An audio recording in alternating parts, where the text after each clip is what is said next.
and that's by working together, and that's TDs, senators, councillors. We're not doing anybody any favours by not. And look, we all know, we all have neighbours, family members, friends, but even within the council, or some of the councillors, council staff, everybody has mica in their homes, and there's nobody. It's like cancer. It's like cancer. It's affecting the whole community, and we need to have solidarity, but we need to work. We can have difference of opinion, but we need to work together, and that's quite clearly coming out of the meeting today.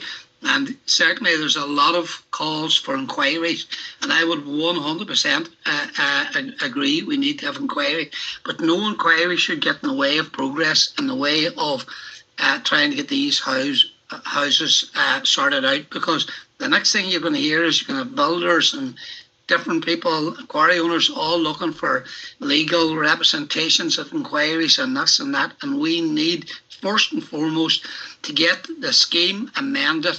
The original scheme, while it was set up with good intentions, we have to accept that. And we all thought it was going to be great. But it was only when that scheme was implemented, when the engineers were on the ground, when the proof was put in the pudding to see how it would work. We've seen that there's more problems now than anybody envisaged, and the cost is not what was envisaged. It's not a token. It's not a token sort of payment by house owners. It's just totally unaffordable, and it's totally unfair as well.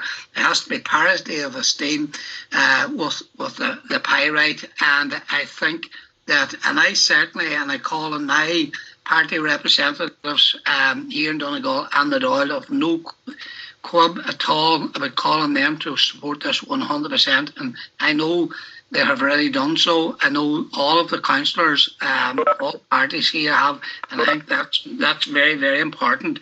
And I must commend again the MICA group, the MICA committee led by Martin, all of the people that are out there, and even people that don't agree that this is maybe the right way, or people that at the moment lack confidence, and that's to be expected. Like, you know, we haven't seen the end of this yet. You know, we're only at the beginning, so it's only natural enough.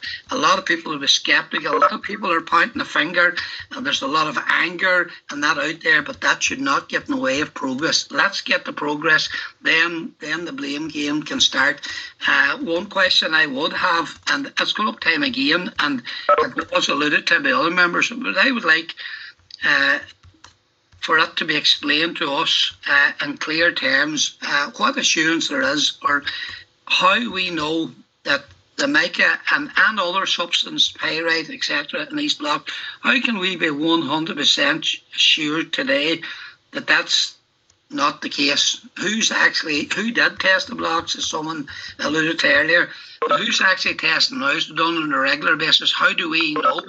And that's something we need to be. People that are building houses right now are trying to get mortgages. So, as I say, I support everyone who's spoken so far regarding inquiries, amending the scheme.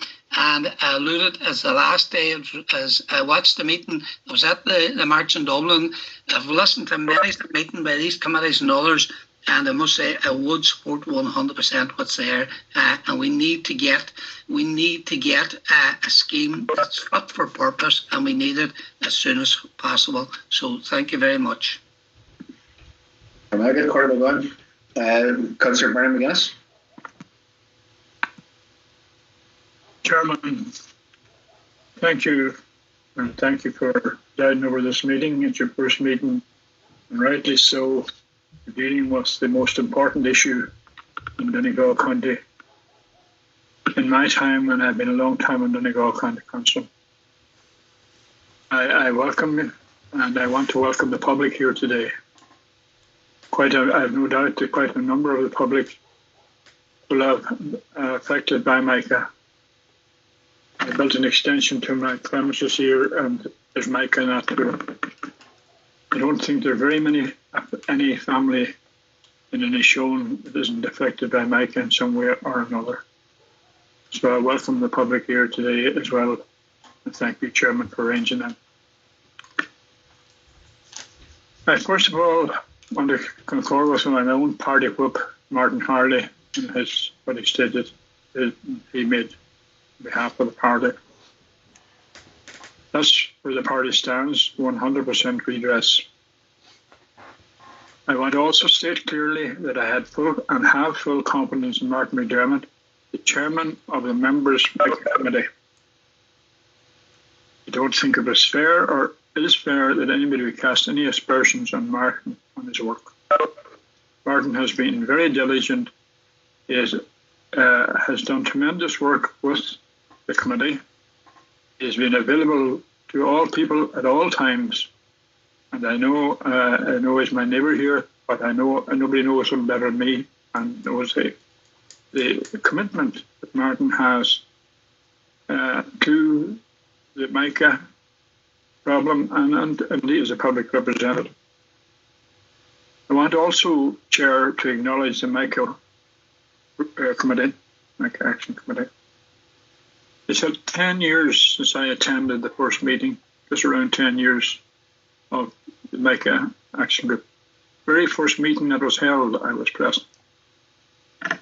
And I saw what has happened and the work that has been done by so many people, and especially that MICA Action Group, who've given of their time, have raised awareness, have had public meetings in the Greening and elsewhere, and down through the years. And they worked, with tremendous dedication to their fellow man. We had, through that group, and Joe McHugh delivered a redress 90% redress scheme.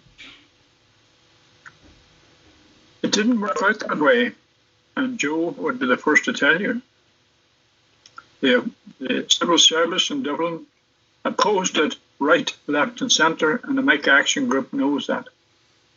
But eventually it was signed off on at 90%. We're looking for another 10%, another 10% more. And we're having difficulty getting another 10% because that 90% didn't work out at all because of civil service interventions.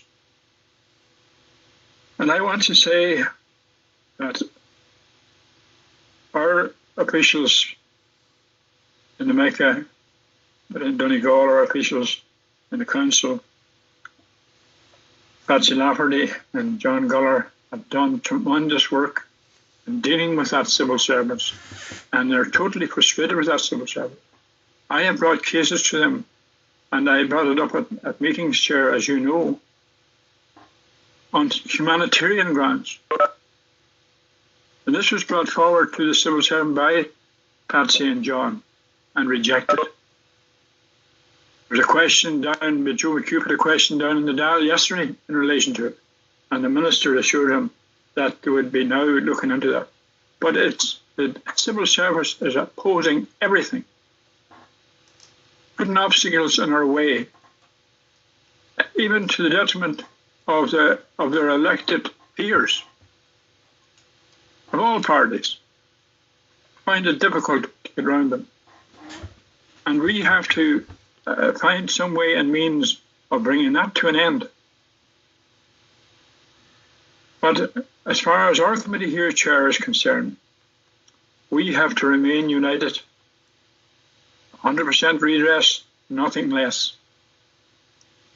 We have to remain united without calling or questioning any of our motives of anybody, because it's very, very unfair. And I support, and I've always supported, a public inquiry. But I would ask those who are on social media, and we are supporting and calling for a public inquiry, well then let them refrain from naming people and finding people guilty before a public inquiry is taking place. And they're doing nothing for their cause. They're doing nothing for the MICA Action Group's cause. They're doing nothing for the people who are in most needs cause. Anybody can name anybody. Anybody can pick weaknesses or anything, but that's not the way forward. We have to go forward with one thing in mind, 100% make a redress, nothing else. Your 90% didn't work, and the civil servants and the government should be told that. Now give us another 10%. I just think that some of our officials have been named. It is very, very unfair. Why have they been named? They've been accused of negligence, they've been accused of different things without any evidence at all to support that. And I would again say to those who are using social media, remember that every man and woman working for Donegal County Council have a family and some have children. Is that the way to treat your neighbour? I don't think it is. I agree with practically everything that was spoken here today, Chairman. But I want to say one thing. We have a housing crisis, and we need a plan going forward for private house owners and for council tenants. And it's now we put that plan in place. I've talked before, months ago, about a pending housing crisis in Donegal. And, you know, we have got, alongside our campaign for the 100% redress, we have got our own house in order and provide for the people of our county who have gone through hell on earth through no fault of their own. And, you know, there is absolutely no doubt in my mind that if there's a public inquiry, that will bring out who's at fault. Yeah. But everybody is actually at fault, including the banks, insurances, everyone. I just can't, anybody involved in giving loans or anything else to properties and then asking people to pay a mortgage on a property that's worthless, it just beggars belief. So I believe every member of Donegal County Council, his heart's in the right place. They want to do the right thing for the people they represent. They want, and I believe every council official is the same, because many of our council officials have mic in their own homes. They want to get this 100% redress scheme over the line. And then you ask yourself the question, who's blocking it? So I want to commend the march to Dublin. I wasn't able to go on it, but they done the county absolute great credit. The manner in which they behaved themselves, the manner in which they went down there, brought their case to the capital. And we had many members of the Oireachtas supporting them. But where's the block? The committee at present is going down, and they will tell you it's like getting out teeth. Pace is that slow. This shouldn't be. The civil service shouldn't be holding things back or dragging their feet. It shouldn't take a question down in the Dáil to get a minister to commit looking after some of our families on humanitarian grounds. We're looking for money. We just want to be dealt with within the system that exists here. And they're opposing that. Well, Canning talked about planning. It's absolutely crazy. And we all know it's crazy. But you have to apply for planning permission to replace a house on the same footprint. If you were taking it 2 or 3 fields away, different question. These are civil servant decisions. And they don't need to change. We need to change the existing scheme to 100%. And that's all. That's what I have supported and will support as long as I'm on Donegal County Council. Again, I congratulate you, Chair, on your first meeting. It's very correct. that is about the biggest crisis and disaster that has happened to the county, and especially here in Inishowen. And I commend you for that. And I want to again to say that I'm in full support of Martin McDermott as chairman of our committee on the council. And I believe that maybe a way forward we need now, while the Mike Action Group is meeting with the minister and things, we should be also or meeting with the civil servant, we should be also meeting with our representatives in the county for their field as council representatives, as elected representatives of the people of Donegal. I think, Chair, and that's not interfering in any way with the Mike Group. That's personally trying to negotiate something, and are finding it very, very difficult. Thank you very much. Very good. Councillor Wiggins. I have Councillor Liam Blaney.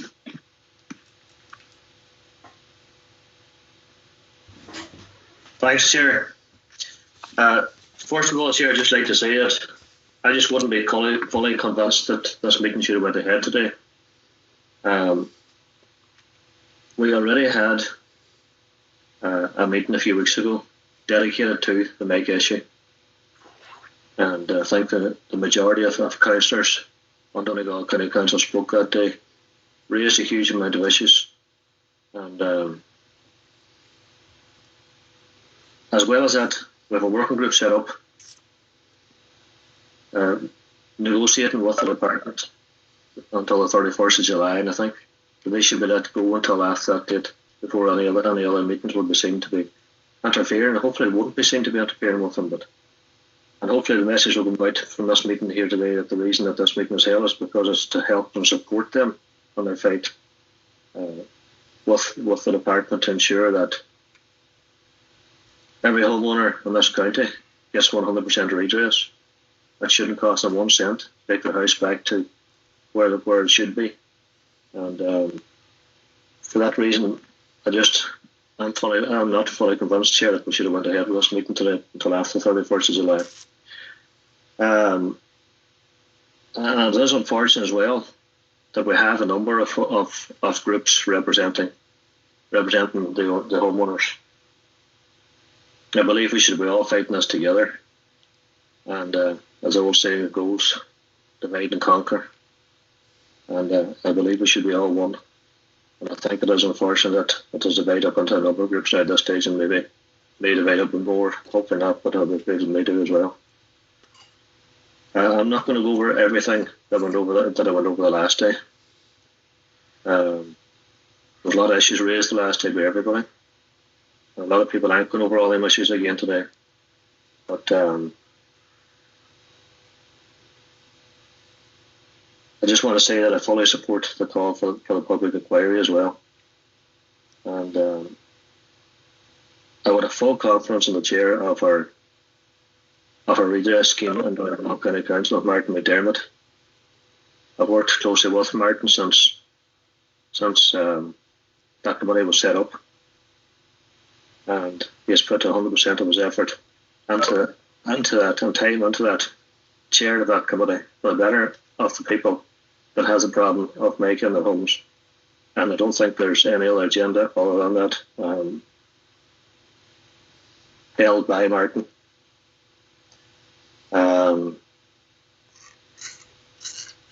There's a lot of allegations being made, innuendos, and both here today and on social media, and on social media, unsubstantiated allegations, I have to say. And it's easy for people to go out and say throw out populist phrases, and unfortunately a lot of it sticks. And I would ask anybody that has got any information that they would take it forward to the proper places, either to the Gardaí, or I'd be very interested to hear anything myself. Anybody that has any proof of allegations that are being made. Unfortunately, in my mind, there's no proof shown yet. It's all hearsay. A lot of it's hearsay anyway. And I'd be very, very interested in seeing any proof that people are supposed to have to any of these allegations that has been thrown out there. I'd like to say as well that I would have full confidence on the council staff that's administering the scheme. It can't be that easy for them either. Things that's been said about them. But I do believe that the engineers is going to have to take a bigger bit of responsibility than what some of them are taking. They're giving information back to homeowners that is not maybe 100% true. For each of the options that they propose for any individual home, they know the criteria that they're supposed to meet for to be able to recommend that option. And it's not the fault of the staff of Donegal Co Council that they don't send in all the criteria that's required of them. And as well as that, I would like to hear information from any engineers out there who are saying that they are sending in all the proper criteria, but they're still not getting their applicants' application to be processed. And as well, I would like to say that a number of weeks ago, we had the Make a Redress Committee of Donegal County Council. We had a number of meetings there this last number of weeks. And I would see it as our job to ensure that the scheme is administered properly as councillors. And in my opinion, on the first meeting we had, it was taking about 10 to 12 weeks to process an application. And there were valid reasons given for that at the time. But within a couple of weeks, that was reduced to 3 to 4 weeks. And I think we have to acknowledge the work done by the staff again on ensuring that happened. And I do hope that continues to happen. And we will keep an eye on it to make sure, as far as we're concerned, that the council keeps up their end of the bargain. And it's only fair to the homeowners that they would keep up their end of the bargain. As far as the council's own council house is concerned, I don't believe that we are giving enough information back to the tenants of our houses. There's huge problems with tenants seeing their house deteriorating. We know where there's different places has been suggested that they would hold back the rent because of the condition the houses get into. And I think it's too slow, and it's possibly not Donegal County Council's fault, but I think it's too slow the pace that any work is ongoing or happening with these houses. It is far, far too slow, and I think it has to be speed up very, very quickly, because it will be a long, long time getting through them at the rate things are going at the minute. I think that's one of the things that the council is going to have to take on board and try and improve the rate at which any work is going on as far as the county council or the council house is concerned. And lastly, Chair, I'd just like to say that's a question I would have of the executive as far as the legal advice is concerned that we got a number of weeks ago, and I asked that we get a second opinion on it. I never got a word back since about it, and I'm just wondering if somebody would give me some kind of update on it here today. Thanks, Chair. Okay, thank you, Liam. Just to note to Councillor Michael Collin asked for you to send his apologies. He had to leave early. Councillor Kieran Brogan has indicated too, so I'm going to take him after Councillor Michael McBride. So the next speaker I have on my list is Corridor Terry Crossan.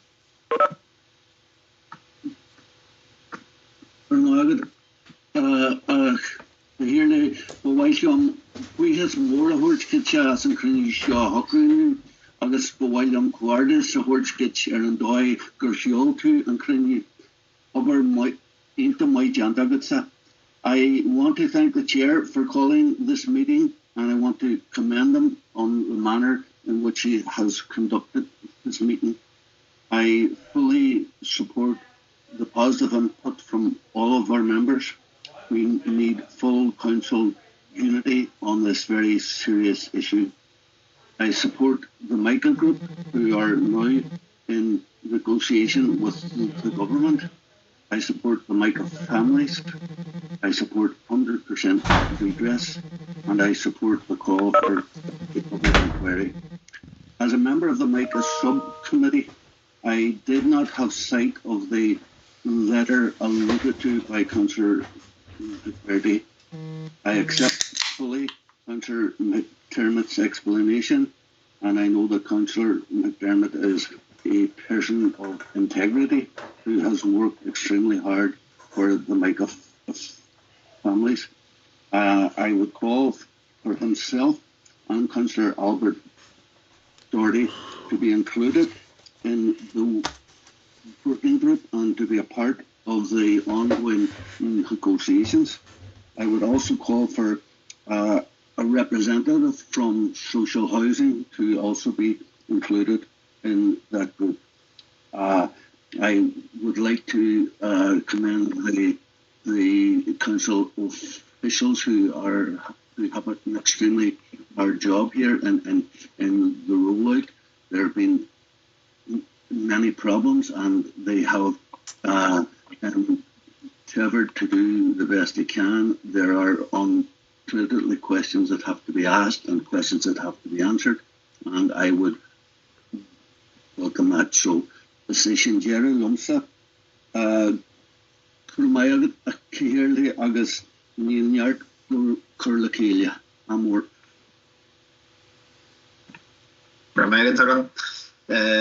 Next up of Councillor John Hamish O'Farrell. Good morning, the Harley. Callorian will condition Carlu because in Coadastratane, Markaibla, Gekonusha, Agus, and Colin McBerty, dear and Conusha. I was claimed 21 popular and show you Gekonusha, Kingren, Fragrit and popular where to the Gestakland in Marhoda, Gekonusha, and you. Going the quantum kids from Gate redress, Koyu was Shaw, a Gariatas, Dianta, Koyu was a Kinu Dianta, Misha Dianta, Dayu Namisa, Agus Faster, Modular Corley Condoyu in the Nal, Gadina planning me, Metal with a couple of Corler and showing you a Bogant and Tassin, where her Lugging Nati Shaw, Loya Barona, that Charlie will make Aku, was a good pea, Looker, Gatalu, Cletu Shaw Gal. Nadini Shogre Valonia, and there was a Nubisha Yenu. Shona Kish nearly get a Koyu at a football and shot you get a new show. Gade attack La Harluchan, Agus Kaiman in Yimmer, and the public is called the company in the now, the Fergusson or the Forbidden Planet Ma, Roan, Gideta Gesh. Agus Modular Roderick Martin, Harley, Nisluahin, Agus Kaima Kurlash. Modular and the quality at current hour show or foil, the guy shitchen price a yield or show faster, the quality erahash at the shuli hulanish, and going to erahas or at the hat that the eating, tab behind the show cludi for you. My anchorment in the bankini, categorialtus, Shaskasaki billion, than the bankini show, La Fanart, and show.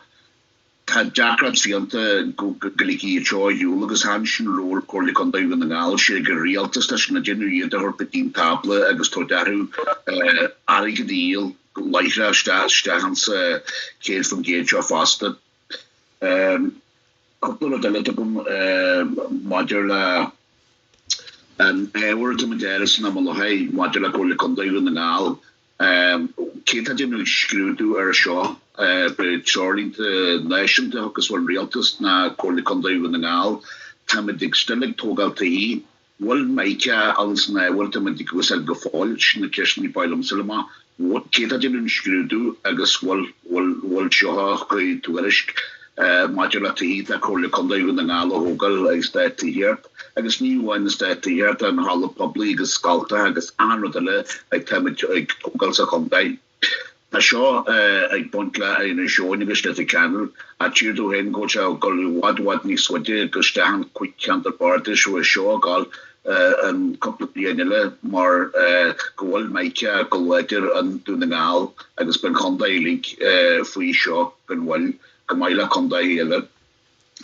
So the Schnickeshni by Lums high. A Horlian show new in the family, Agus Rish, will a public fanat la Kenya, modular share, kids from kids redress, agus chuim fáilte le fast na ggóil fistal an public tarla mar sios go dtí bon agus buir scéal go dé Harlan seo le na bliantí nuas a Harla seo agus tá seo táhairta go dá sé gan bhfuil fásta ag daon le tíú fásta go caiimiid na cólaart éireis na bancannaí agus rialtas brúla agus a cólaart mi chur fáil an éhar seo go iad fragrán seo fásta agus go me láha chuiriste an na bópi go mai go an Ireland. Through the chair, there's no interpreter, Mayor. I don't understand one word because there's no interpretation whatsoever has been given to us. The same with Councillor Miel Column, and I'm not criticising the members for that. They're entitled to speak in Irish, but there should have been a translator translating exactly what was said. They're in the chat bar at the bottom. No, it's not. It's not coming up. It's not coming up. It's coming up as Michael McClafferty. Well, why is it coming up as Michael McClafferty? It's not, no. Well, on my screen it is. Welcome public inquiry from Michael McClafferty to everyone. And pardon this soon happen. Jack Tesha Chatanese. Frank, hold on. Jack Tesha Chatanese more Anyam Murduch Frankenstein. I should not Chatanese more. Jack Mr. Polgicum Celestia Austin the Marasht from my good. It's Russian McClafferty translating. Oh, is that what it is? Sorry, I didn't realise that. But what do you call it? I mean, we should be told that this has been translated in writing. Right. Well, just for everybody's information, Russian McClafferty is translating. You can click the chat bar. It's coming up. The translations there. Is that okay? With that, I'll move on to Councillor Donegal Co Co. Councillor Coyle. Good Kylie, can you hear me there? Thank you. First of all, I welcome the opportunity that you have given us today to further discuss the mega crisis. A lot of the comments we would have had in the last meeting. We were given the opportunity by Rena Donaghy in the chair to speak about the mega crisis and what can be done about it and what should be done. And I suppose at the end of the day, we can talk as much as we like. There are a lot of people today maybe watching and wondering what answers will they be given today. What's going to happen now? Where is it going? When will I be able to rebuild my house? When and if my house is demolished and has to be rebuilt, where am I going to live? What's going to be put in place for that? And all of those, there are many unanswered questions that have to be dealt with. And we have to, I suppose from our point of view and from the point of view of the officials of Donegal County Council, it's a time for clear thinking and clear heads to see what we can actually do in a practical situation for the many people who are at the minute wondering where they stand in relation to this. And I suppose the first thing that has to be done is that a scheme has to be devised that people will not be out of pocket to get their houses either repaired or restored or rebuilt. And I suppose that's the number one priority for all families and all people affected by it.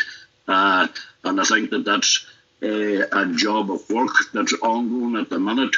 Hopefully by the 31st of July, answers will be given. And of course, look, we all decided at the last meeting that we were all in favour of 100% redress and nothing less than that.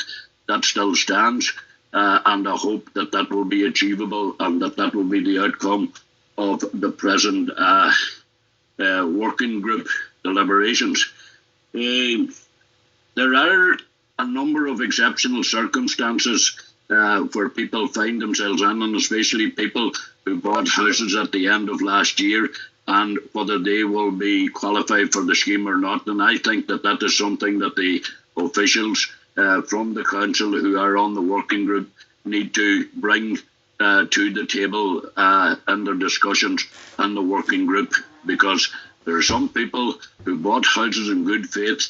The houses were so well conceded that they didn't realise that there was any mica in them. Now they have discovered that they're living in a house that has mica, and I think they have to be accommodated. There's going to be no short-term solution to this. There's going to be a huge problem finding housing. We have to have a look at all the vacant houses that are in the county. We need to be looking at where families are going to be housed while work has been carried out on these houses. We have to look at maybe, caravan parks, holiday homes, any place where there are vacant houses. All of these things will need to have to be taken into consideration. People should not be out of pocket. That's the number one thing. And we should not confuse what has to be done for the people now and what will be done and going forward in relation to a public inquiry. We can't confuse the two of those things, because at the present minute, the majority of people who are in a very stressful situation because of the situation with their houses, what they want the job of work that has to be done to either restore or rebuild their houses done as quickly as possible. And there are a lot of people who haven't even registered yet with the council.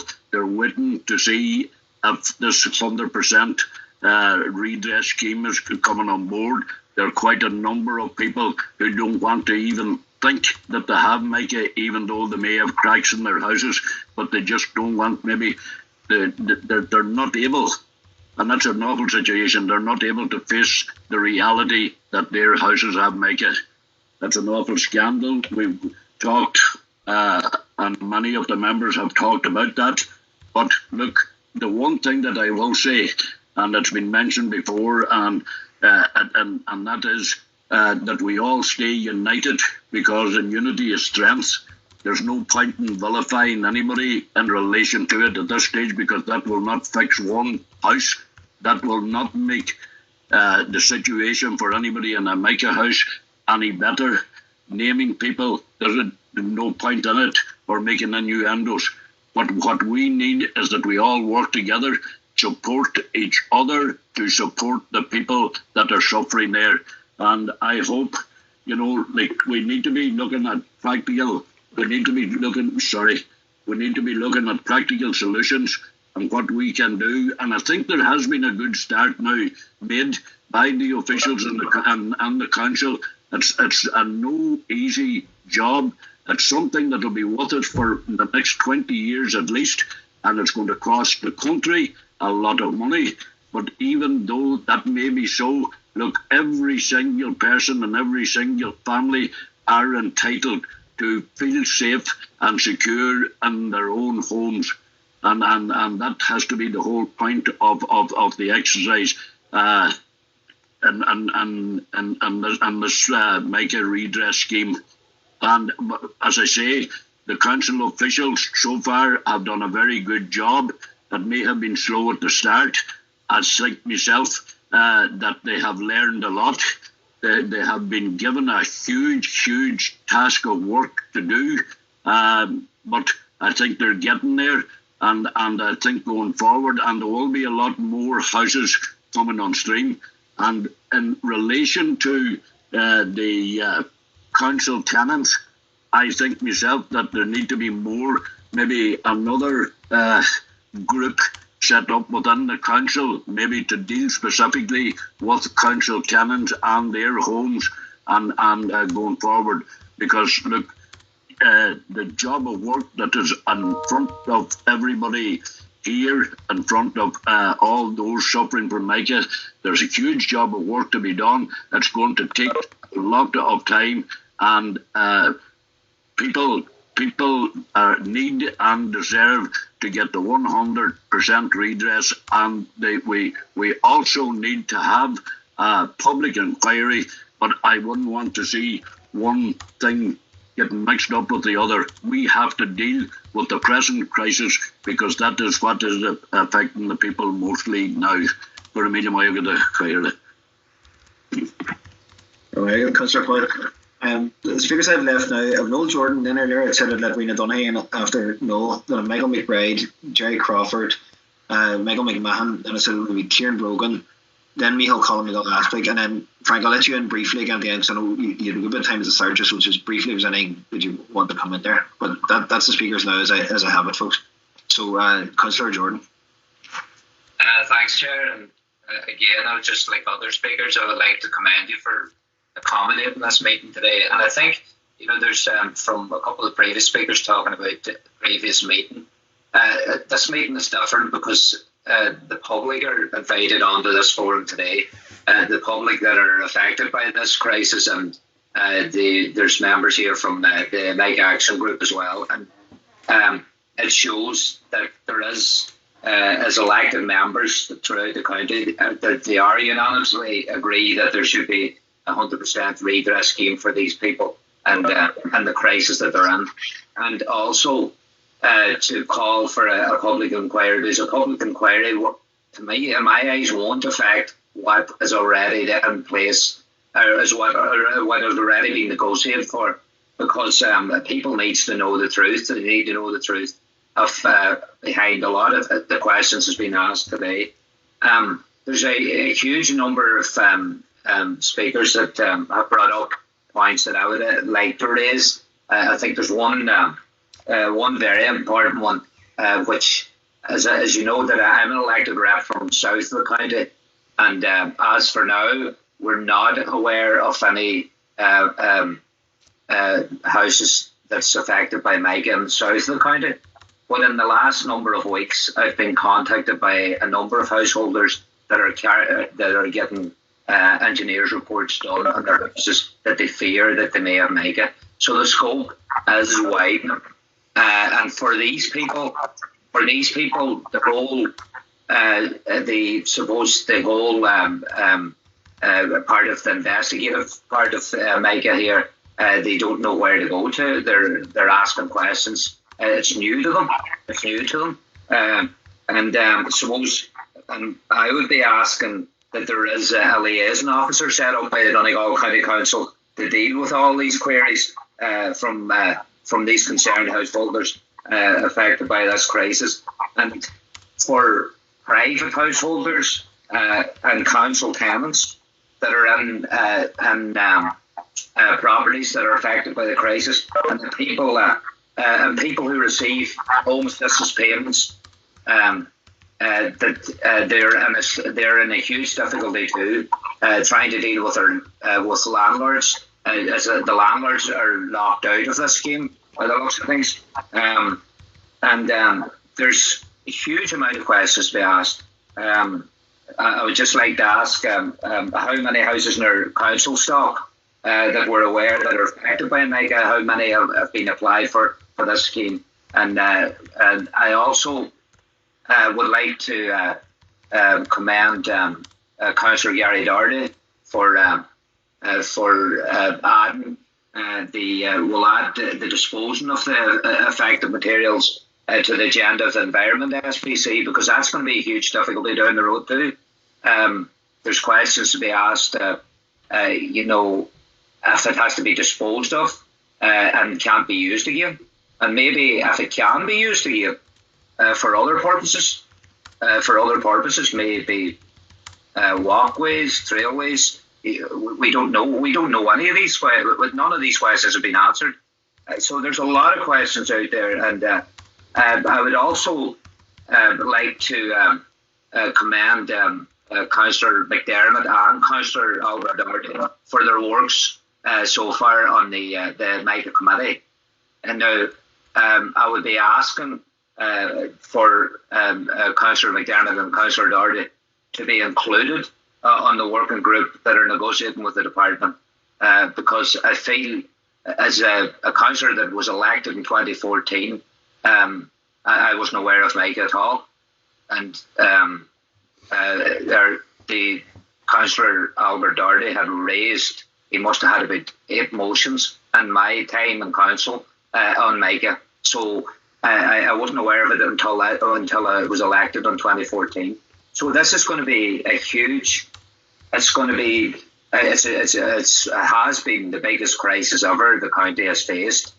And it will take amount of time to address it. But it's clear that there's only one way of addressing that, as 100% redress scheme.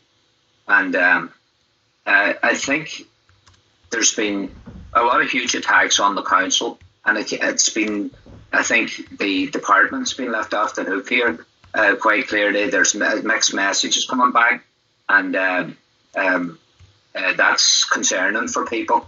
And it's, you know, I would feel that we're getting away from probably, I suppose, the nuts and bolts of this. But clearly from today's meeting, I think it's very, very important that everybody's involved in this today.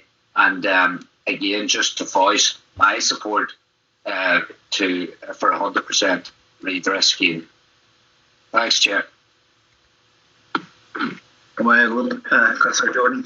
I said earlier at this point I would let Councillor Rena Donaghy in. So, Rena, are you there? Yeah, go to my hand clearly. As you know, back at the plenary meeting on the 26th of May, because of the seriousness of the Micah issue, as chair, I put in hold 64 items on the agenda to allow a full day's discussion on Micah and Donegal. And I was delighted to leave the meeting that day, knowing that all of the members who attended the meeting were four square, united behind the homeowners affected by Micah to ensure we accept and seek nothing less than 100% redress. And all of the issues that we're engaged in for the past year, COVID and others, the most serious is the one blighting the lives of thousands of families here in the county. My own town, Buncrana, has 75% of Inishowen's Micah. That's social and private. So it's an issue that's causing untold stress for families. So nothing less than 100 scheme will give families the justice that they deserve. And it's important that we iterate that message here today. And I said last week at the meeting last week that the Micah epidemic must consume all of our political energies over the next months ahead.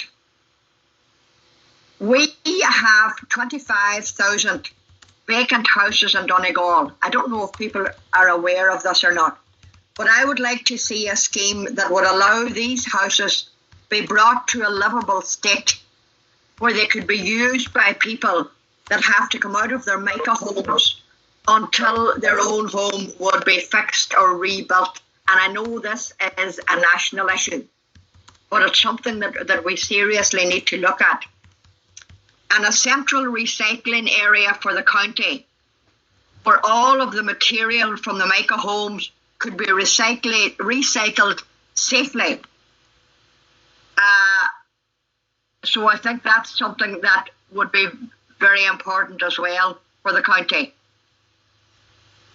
It's very disappointing to see insurance companies and banks walk away into the sunset while the taxpayer is expected to sponge up the entire 100%.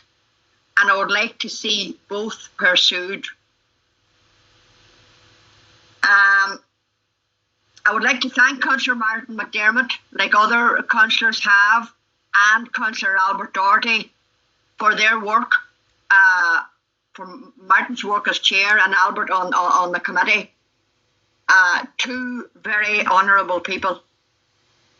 And I want to thank the staff and the planning and the Micah section of Donegal County Council, whose workload has multiplied by at least tenfold. And it makes it so much more difficult to administer a scheme that is not your own scheme. And I know this is a scheme that was given to them to administer.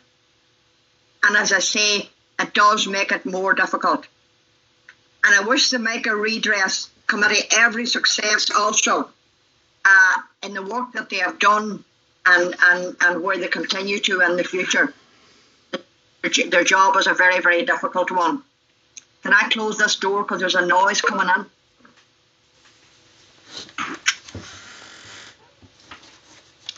Sorry about that. And I just want to agree with Councillor Bernard McGuinness and Councillor Blaney that there is a number of very serious allegations being made about a number of people.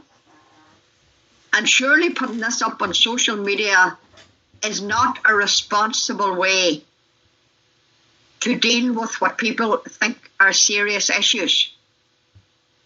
If people have legitimate, genuine, serious issues to raise, surely the Garda station is a place to raise them in, where they can be investigated properly. Or maybe the Gardaí should be visiting these people, making the allegations, to follow up on them. Goro mai haga faka hirli. Go ahead, Councillor Donny. Councillor Michael McBride.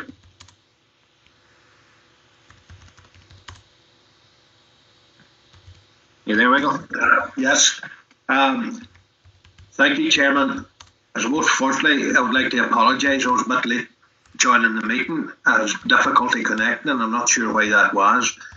But anyway, first of all, I would just like to thank Councillor Frank McBearty for calling for this meeting. And I would like to thank Councillor, yourself, Chairman, Jack Murray, for facilitating the meeting. And I would like to welcome all the members of the public that's online today. I think it's important that you see that Donegal County Councillors are supporting your campaign. And I fully support the call for a public inquiry and to the Mikey scandal. I think it's most important that it happens. I support the 100% redress Mikey campaign for the people of Donegal, and that's for 100% on all properties that are affected by Micah. And that is what I had down in my motion for the last plenary meeting. And I think that's most important, that it covers all properties that are affected by it. I suppose before I go any further, I would just like to thank Paddy Dever and everyone who helped him to organise the marches in Dublin and in Buncrana. And also to thank Ian Margie for his efforts in Letterkenny and everyone who helped him to organise the march in Letterkenny. And I suppose we have to thank all the people that give up their time for to go and support those marches. And we also have to thank them for the dignified manner in which they and how they carried themselves at all those marches. That left you proud to be from Donegal. And I was proud to stand with those people of Donegal and Letterkenny at the march that ran from the community centre to the public service centre and at the march in Dublin. I think, the crowd was fantastic. And if that doesn't get the message through to government, I'm not quite sure what would get it through. And just also like to thank all the people who sponsored buses to go to Dublin. All the business people, and indeed I was glad to be able to help out myself in sponsoring the bus, because I think it's important that we show support to all the people who are really struggling. And this is probably the most important meeting that I have been involved in at Donegal County Council since I've become a councillor myself. And we're quite clear at this point in time that the original scheme just doesn't work, hasn't worked, and won't work. And we need a new 100% scheme that works for the people. And that has to include second houses. Because those second houses are home to somebody. And if you look at Letterkenny, and I'm sure Buncrana and every other town's the same, if you try to look for a house to rent on them at the moment, on any given day, if you go on daft.ie or some of the forums, you'll be lucky if there are 5 houses to rent. And the problem that people are having is if second homes are not included, then eventually these houses will be closed up and there's going to be no accommodation for people to live in. So that's something that we have to keep in mind as we move forward. We also have to look at all the other buildings, community centres, all the schools that we have in Donegal, and health centres, and any other public building that's out there.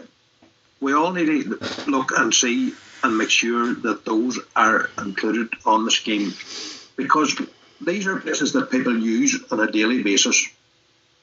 And there's no point in waiting until the MICA starts to show to a point where the building has to be closed. They all need to be tested and identified whether they have it or don't have it, and the plans put in place that the problem can be remedied, whether it's a rebuild or what it may be, because places like community centres such as Rye and these types of places, they're the hub of their community. There are children in there every day, and we can't wait. These communities can't afford for these types of centres not to be operating. Families depend on them. They've worked hard to put them there, and they must be supported. I know many people who have made my own family circle, friends of mine and constituents that have called me looking for advice on what they should do. And we really have to look at all the problems that are coming down the track. And one of the big problems that we're going to have whenever we get into the nuts and bolts of sorting out houses with MICA is going to be alternative accommodation. And I have a motion in for our municipal meeting next week, asking for Donegal County Council to talk to the Minister for Housing and ask him to consider putting sites with log cabins on them that people can live in when their own houses are being repaired. And there's sites that come to mind in Letterkenny, places like the old Unify site, the old Oatfield site, the Bacon Factory site. I would think as well an area like Milford and in other municipal areas as well, particularly the Snorley area and the Inishowen area. We should be looking at sites where we can put log cabins so we know that we can provide accommodation for people when they're out of their own houses. And I think it's a motion that should be investigated. I think some of the sites that I've spoken about already have the services. They've got water, they've got electricity, and they've got sewerage. And I think they could be quite easily made up and take temporary accommodations for people that they could live in for a year when they're out of their own house. In the area of Donegal where their children are going to school and where they play their sports and all this type of stuff, because we can't drag them away to other parts of the county. It simply won't work. So that's something that I think that we should be looking at. The spiralling costs of rent is another thing. And I know in the town in Letterkenny, 3-bedroom semi-detached houses at the moment are making up to €900 per month. €900 per month. Now, who can afford it on top of trying to pay a mortgage? That's simply not affordable. So we have to take a hard look at how we're going to accommodate people when they're not, when they're moving out of their own houses. And you know, if we look back at this, and it's all right saying not to play the blame game, but we met with Damien English in 2016 down in the Cairndonagh, in June 2016, in the Cairndonagh Public Service Centre. And, you know, when I left that meeting, my own feeling was that by the end of that year, that there would have been some type of a redress scheme put in place.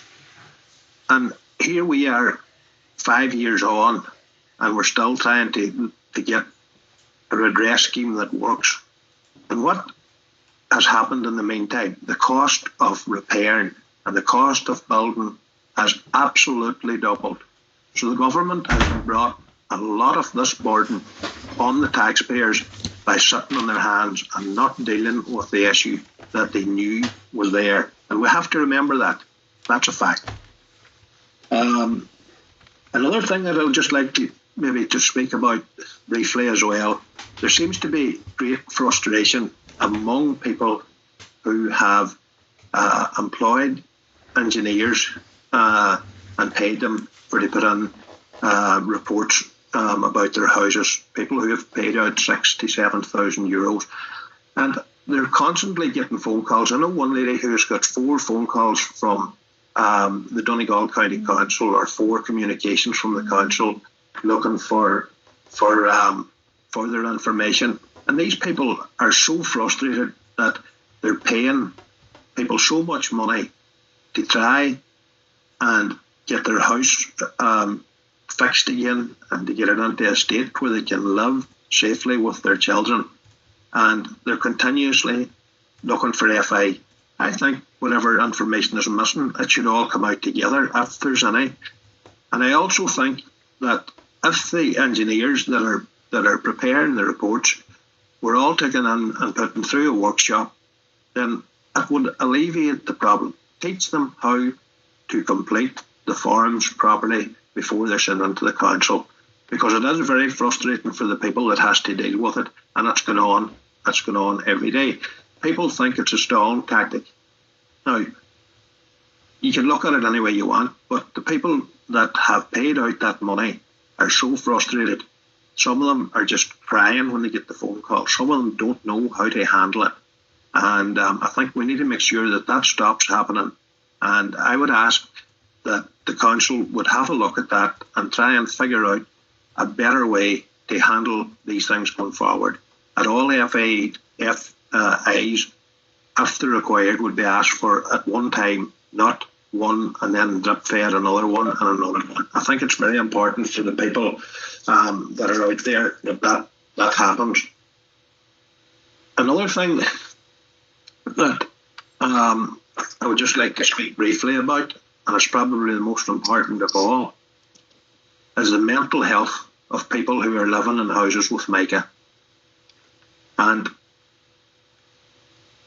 I think that I've got a motion on for a plenary meeting next week asking for Donegal County Council through the office of the mayor, or the chairman, to have a meeting, look for a meeting with the HSE. And we need to make sure that the services are in place to support the families with mica, and that there are adequate resources put in place to deal with the people who are struggling to cope with the blight of mica on their daily lives. I think that is very, very important. And I'll speak more about it on Tuesday. We have plenty of other issues, but something I would also just like to maybe touch on today when we're here. I deal with people in construction every day through my own work. And I've spoken to people who have already been involved in repairing houses, outside leaves only, not full rebuilds, outside leaves. And I've been reliably informed that it takes a team of 4 men almost 3 months to take down an outer leaf and to repair a house. So if we look at what we've got in Donegal, we're thinking or estimating that we've about 5,000 houses. Excuse me. We're estimating that we have about 5,000 houses with mica. Now, if these were only to repair the outside leaf, we would need 500 people in the construction industry for 10 years to repair them. We know there's a lot of houses that are going to be rebuilt, are going to have to be rebuilt. So we simply don't have the labour in Donegal to do the work. Everybody will tell you at the moment that's involved in the construction industry, we can't get the help. We could use more people. This is before the mica work even starts. So I'm thinking there's a lot of people who had emigrated from this country after the demise of the Celtic Tiger. Many went to Canada, to the UK, to Australia and other shores.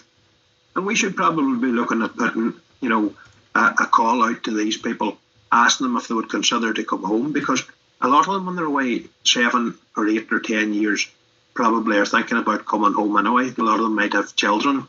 They would rather put them into schools and raise them here in Ireland. And it might be a good time for us to sit and look at that. And I would maybe ask that our own MICA committee would put that on their agenda and have a look at it. I think it would be a very constructive move for us to make going forward. And I suppose another thing that maybe I think might be helpful is, I know we have our own MICA committee and the council, and I suppose everybody's doing their best to try and help the people that are out there in Donegal. But what I'm going to say is, sometimes I feel a wee bit removed from that committee because I'm not a member. We're not all members of it. And I think it would be a good idea that when the minutes of those meetings are passed, that they would all be circulated to the rest of the members by email. Because I think it's very important that there's no misinformation, that everybody knows what's happening, what's been discussed, what's on the table, and what maybe the plans are going forward. So, look, there's a lot of good points brought up by a lot of members here today, and I think we have a big challenge in our hands going forward. I'm not getting the vibes that I would like to get from government. I'm sceptical, frankly, sceptical about the 100%, although that's what I'm calling for, is a 100% redress scheme. And I think no matter what happens, as Donegal County Councillors, we must stand with the people of Donegal and make sure that we get a 100% redress scheme for them, because nothing else will work. That's what we need, the 100% redress scheme. So I'll leave it at that today, Mr. Chairman, and I just thank you for giving me the time to speak. Thank you. No problem, Michael. Thank you. Next I have Councillor Jerry Crawford. Thank you, Chair. First of all, thank you for the meeting, and also the opportunity reported by Irene at our last meeting. It's indeed fitting that we have the opportunities to discuss this. Very many of us are affected and know people who are affected by this, and it's important that we're able to share our concerns and to hear the concerns of others. I want to acknowledge the work that's done by the council staff. It's been monitored, I know, by the MICA committee within the council, and if there's any progress to be made there, I'm sure they'll be making representations for that. I also feel that it's a serious oversight not to have included members of the council MICA committee on the redress group, and that includes Councillor Doherty and Councillor Martin McDermott, that I know have worked tirelessly and have advised, and I have sought advice from them on this matter. The area of East Donegal is heavily affected, and at the last meeting, our own last area meeting, I asked a question about how many houses in the Livingston Early MD was affected, and the answer wasn't informative. Indeed, it was everything but this is a different day, and I have another question on for next meeting next week, is how the council proposed to conclusively determine the number of council-owned houses countywide that are affected by MICA. And I think it's important that the public and the tenants and the general public be aware of how that is going to be determined and when it's likely to be determined. And I also had requested, and repeat that request, that the council tenants be informed of the council's plans and what the council intends to do in that regard. I supported the last day. I have good reason to support it. My neighbours, my friends, and many people I know in this particular area here have MICA. We do need 100% redress, and I fully support the people that are in Dublin negotiating that, and hopefully and seriously hope that they come away now with the result that is really needed. It's essential that the people who are left in this predicament, to me there's classes of people who maybe sometimes the older people who find themselves in this position, who people are talking about 10, 12, 15 years to address the situation. Well, you know, the hands of time are promised to nobody, but it becomes even more difficult when the hands of time are moving on at a particular age, and you don't want to be burdened by the problems of mega redress. You would like to see that sorted. The other thing that I would ask is that during the course of the summer recess, that you, Chairman, as Chairman of this Council, whatever way it can be done, whether it's through the Clerk of the Dáil or the Concordia of the Dáil, that you request that all Oireachtas members from the whole country visit this county and see for themselves, not just the press releases and the news reports, but see for themselves the serious problem and the hardship that's been imposed on very many families in this county. I think it would be a worthwhile visit for them over the course of the summer. If that invitation were extended, then it's up to themselves. Finally, the other issues that I would have is that was brought. I think we do need an explanation as to what role the council or whoever has on the licensing of the parish in the past and going forward. And how do we come to a stage where we know that the houses that are being built in a particular areas now are being built with blocks that are not affected? And when was it likely that affected blocks were stopped being used for the construction of homes? There's very many families yet who are in the early stages of occupying houses who may not even be aware or see any signs of mica, but who are becoming increasingly concerned that might be their fate. So I have no problem whatsoever on an inquiry to establish the facts. That's something that we all need to know at some stage. This is a major issue, and it has to, but the priority now, I think, should be that the 100% redress scheme is approved, and that people who are affected here at least know that there's a way forward to ending the predicament that through no fault of their own they find themselves on. Thank you, Chairman. Thanks very much, Councillor Crawford. I now have the Councillor Michael McMahon. Thanks very much, Chair, and thanks very much for holding this meeting today. I want to welcome the people on Streamline who are looking at this today and listening to it. It's been a very, very worthwhile meeting because I've learned a terrible lot about the mica, not to say that I didn't know a little bit about it, through my colleague Albert Doherty, because I can say without fear, when I come in the council and at our group meetings, Albert Doherty had it on every agenda about the mica. So, Albert, thank you for that. I would have to say that there's certainly a lot of work to be done there. There's no question about that. And we need to work together in this.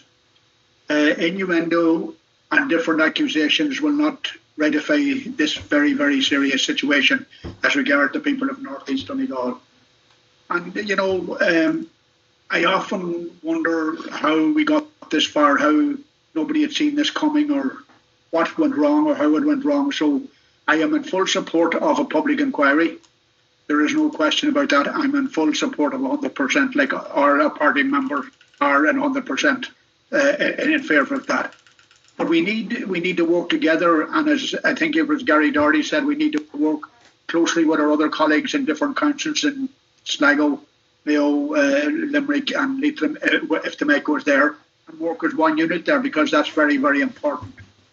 I would have to say, you know, that we don't need to keep bashing at the executive of Donegal County Council, because as some councillors rightly said there, you know, they live in the area and they work in the area and they have their family going to school. And, you know, we're all one hymn sheet, and, you know, I don't think that's the way to go forward.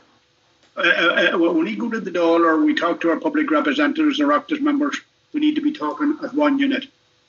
And, you know, the people that need to come up and stand up and be counted here is the housing section.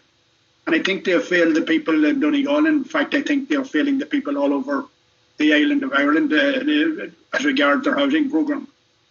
And I think, that we want to, I heard a councillor saying there, I think it was Michael McBride, we want to be very careful about our diaspora and immigrants there, asking them to come home to help out with the work, because we have a terrible shortage of houses in Donegal, and I don't think, whether you should be at home and would like to come home and want to come home, we can't provide houses for the people that already are living here, and we're going to get it very, very hard to house the people that are in them houses. So I would be careful about that. I think, social media, and I'm not an expert on that by any means, and stuff goes up on social media, and we talk about judicial inquiries and we talk about all sorts of inquiries. The only one inquiry that we need is a public inquiry to see how this happened. And I think that should be forthcoming.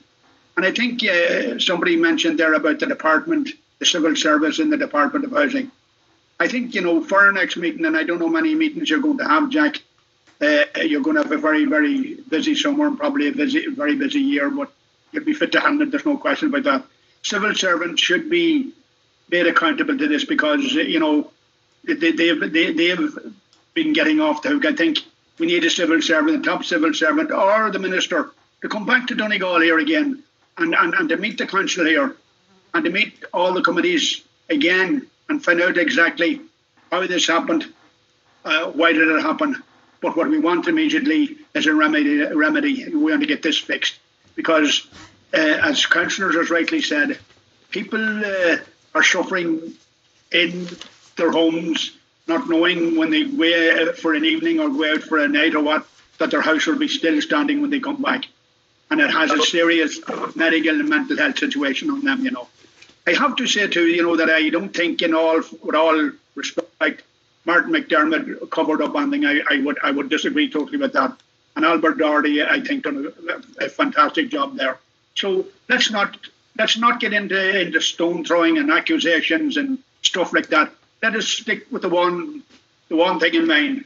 And the one thing is mind to look after the people that are suffering, with the housing crisis in regards Michael, and as also that we stick tight by them. We support them 100%. I would support them 100% here in the tip of Donegal.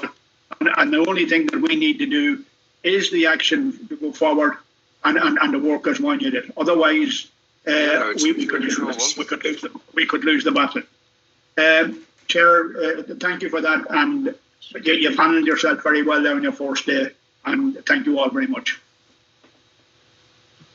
Now we have just two other people that are dedicated, Councillor Cllr Brogan, and then we had Colin McGill last week, and I'll let Frank in briefly just at the end. So I see Tom Conahan there. I'll put you down too, Tom.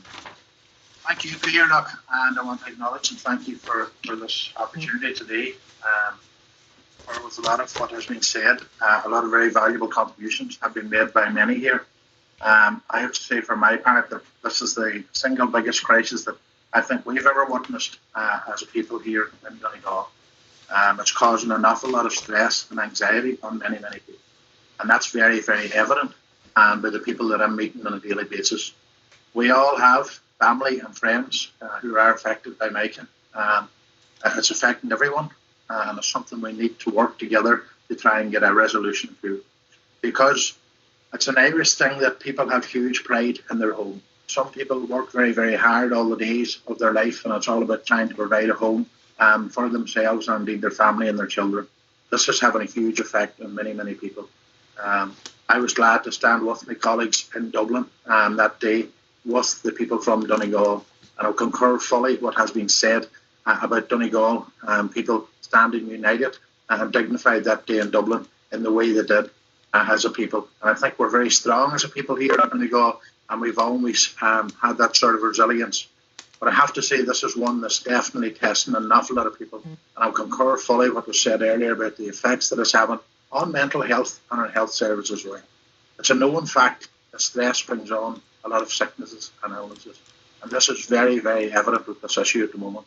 And it's something we're going to have to monitor very closely. And as a council, it's important, as we did the last day of the council meeting, that we send out a very, very strong message that we are standing full square with our own Donegal people looking for the 100% redress scheme. I stand full square with all my party colleagues and all the rest of the colleagues across the council in doing so. I'm delighted in 2019 when we formed this new cross-party working arrangement in the council that number one on the agenda was us setting up our own Michael Donegal committee. That's very, very important. I want to join with the calls we've made earlier, and I fully support it, that we should be asking for the chairman and the vice chairman of the Michael group, Martin McDermott and Albert Doherty, to be part of the committee that's meeting nationally. They are our representatives, and we have every confidence in them. I have to say for my part that Martin McDermott was very, very informative to all of us about Micah for years and years. And in fact, he was the first person that acknowledged that there was huge hurdles with the current scheme when it was identified. He has huge and vast knowledge of it. He knows firsthand, and when it was with him in his own area some time ago, a number of years ago, when he was identifying a lot of the challenges that we now seem to come to fruition. So we need to ensure that they have our full support. I'm glad as well that the government has recognised that there will be no hurdles in the way to a public inquiry. That has been indicated very clearly by the government, and that's someone that people need and deserve the answers as well. I think it's the very least that people want to see transparency and accountability of what went wrong here in this area over the years. I think it's important as a council, and I want to acknowledge the staff of the council as well, because they're human beings as well, and they have health and they have stress as well. And it's important that we acknowledge the huge challenge that it is for them. Donegal County Council are, suppose, merely administrating this scheme on behalf of the government. It's a massive task. It's a massive task for them to undertake. And it's been a very, very challenging time for the management of the council and indeed the staff working in this area. And as we've called before, and I know Councillor McDermott was working on it behind the scenes, for us to have additional resources in place to deal with this whole area around Micah. And I think when it was mentioned before about having the liaison officers to deal with it is very, very important. Because that initial conversation is very, very trying for many people. It's been a very emotional time for many people. I've had conversations with many people late into the night and early morning who can't sleep at night because of it. And I think our council staff need to get the proper resources to help them to deal with the support and the challenge that this is, because this is just more than some of the daily problems that we've all encountered over the years. But I want to acknowledge the council staff who have been working hard to try and come up with resolutions, because I know the planning section have been working hard, and I know Councillor Paul Canning, the chair of the SPC, has been working with planning to try and maybe possibly introduce or change through a statutory instrument the issue of the rebuild and the planning and how we can alleviate a lot of the hurdles that's there as well. So behind the scenes, I think there's a lot of work happening, and I want to acknowledge the council staff that's doing that and trying their best, because it is a very, very challenging time for them as well. The final point I'll make, we're in this together. We're all in it together. And we need to send out a very, very strong message that we will stand with our people and we will try and get what we can, the best deal for all of the people, because it's affecting everybody. Class, colour or creed, it doesn't matter.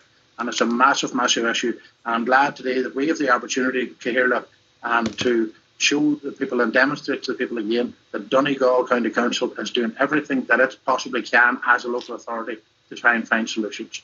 Thank you very much. Councillor Neil Cullum Gillespie. Good morning, Michael Jack. Bailum just on this sort of Frank McBurty. Behind the Crenny Shaw Scar to you, because Bailum on is out the chain, Jack. More Cairo Laur, when you call the Donegal, shot the head Crenny Moore. More Cairo, I guess, take him good out as the shot that's it. Or the shot to the work watch the show, not to Cllr, but work to the take on the Sabatina Jack. Just a couple of Bailums, just to read Chillum Hen. Sorry, Michael. It's very, very bad reception where we are. It's echoing. Redress Tawafna. I got he read that there. And any better now, Jack? Shouldn't you end this fair? But better now. Yeah. It's just boiling my head na GHB at 100% redress, which for them taki at Homelander. Be my molecular and the meal shell. But the kind redress, we index based. I guess faster. Shilum Hain, great on the need to scan the banks, I guess the insurance companies, great scarce we purchased a cushion, I guess great for shunne, which at the star as conya, Corley Honda going all, I guess mean you dunya, tea, a cart, a realtus, Maginian Morini, a vigil ka homeland, shaw, Nesmuchin to go on the market, I guess go on the policies. Ag banks, agus is an insurance company. So the main small unash, but the dinner Gary Corlash, Guru Porla Honda Gunningal Scarch, or Bake the scanner, the banks, PSA Honda, agus insurance quality, agus Gajokusha the Star, agus presentation in the Dunya, agus Menu Dunya, which you must call Muller Shaw faster. Faster Parliamarech, Honey Wen and the Sean, or in Karen, or not Karen Donner, but in this panel. I guess the Nufford at an problem shot a couple of cha and my hand to Hummer or my count to was Tito take out in the Glanty and get door particular. We might get a schluck couple of sharten. The ruin Galtasi comes to Nashiki Cranuela, the Corley von Diagonal, or Shilling goes at Tower, the Svensul attack at Tomlin, on the Corla really galere. Great dunya foreign the horror bond to was Tito Corley von Diagonal. I guess naturally for a brewer a phobal and we ancient a gal agus na mealche chayu for honey engineers a lista and upper shaw a yanu la tourist door the horle Honda gal gare dunya more horle Honda for an online of yagon agus gare dunya vision operation Siranaski agus the masuli kekranyu with packet online store Michael McBride, a casho, these two for Duda, a darn a chat. Ni teams a chat in a Gilama, when you put a cola timora, Hasla vulture funds, or Tenya, but you go to Hawaii, the line's terrible again there, sorry. Hey Jack, FMcB, thanks anyway. Romeo, give me help. The last person I've indicated, as I say now, I can't see most with Tom Conahan. I just indicated. Tom, you there? Thank you, Chair. All right. I would just like to pay tribute to everybody taking part in this, and I'd like to thank you for the way you have chaired this meeting today. I'm sure it wasn't easy, and it wasn't a short one, and it's very important, and I don't know for everybody, and I know everyone means well, council, executive, Martin and Albert, which is very important in that area and different other areas, and all very capable. And I would have to say that our councillors are equally as capable of getting things sorted out as well. And the other, I'm not going to hold you too long because I know you've gone through a lot today, and the other thing is, I think now at this stage, everybody has voiced their opinion, and the fact, as far as I would be concerned, I would think the talking's finished now, locally and all the rest, and it's time to get on with it and be more productive and get things sorted out, and let everybody pull together and work together. And I think, as you said yourself, it's the only way that things are going to be done. Thank you again, Chair. Just Frank, I'll let you in briefly because I know you. Oh, sorry. Can I ask one question? Buddy Call, can I come on first, Chair? I indicated first. In fairness, Martin didn't make a full contribution. He only kind of replied earlier. A couple of questions, Jack. Go ahead, Martin. Thanks, Jack. I think again, thanks, Jack, for the meeting and the way you handled the meeting today. It was excellent. Thanks to everybody for their contributions and to the general public. I think there's just a couple of things, Jack. There's no point in going over everything again. Everybody knows the position we're in. Everybody knows where we are. Everybody knows that we want 100% redress. Everybody knows the issues that have been put by the committee. And I want to acknowledge the committee, Paddy, Dever, Michael Doherty and Eileen Doherty, the work that they're doing in relation to that committee as well. I suppose it is disappointing that our committee is not represented, but look, that's a decision that we made. Just a couple of things that I want to but as the liaison officers, it was something that was being taken up a couple of times today. It's something that came up at our meeting, and we were assured at that meeting that it went to the department for sign off for extra staff. I just want to know where that is and how quickly that can be set up, because I do think that will be a very, very important step for the council to have a liaison officer, 2 liaison officers, one based in Inishowen, one based in Letterkenny to deal with Letterkenny and Stranraer area. I think that for both private and for council tenants, I think that liaison officer could play a lead role and somebody that people could access on a daily basis. And I think it would be vitally important if that could happen as soon as possible. And maybe we could get an update in relation to that. I think the engineers are meeting this afternoon, Engineers Ireland, with all the engineers to discuss the issues that engineers are having, to discuss the fears that engineers are having. I think it's important that Engineers Ireland are the group that runs the engineers and that the engineers have signed up to. And I think it's important that those engineers make those calls themselves. I think that we're not engineers. I think it's important that the engineers do make those calls and come up with the answers that they need for themselves. I think the avenue through that is with Engineers Ireland, and as far as I know, they're meeting today at 3 o'clock to discuss those things and go back to the department. So I think that's vitally important. There's also questions that have come up today in relation to quarries and whether tests have been done. I think they are important questions that the people do need answers to. I think that we as a council should have those answers for the general public and for ourselves, is to make sure. I mean, the biggest fear that we have in this is that there could be other houses outside 2014, 2015 or 2013, whenever this really comes ahead. And I think that them questions need to be answered, and we need to know what the situation is in relation to the checking of the quarries and the checking of aggregate and the checking of blocks, and what has been happening today to make sure that that's not happening again. And we're all in agreement that there should be a public inquiry to see why this happened, how this happened, and to make sure that it never happened again. We're all in the same wavelength on that, Jack. And I just want to again thank you for conducting an excellent meeting today.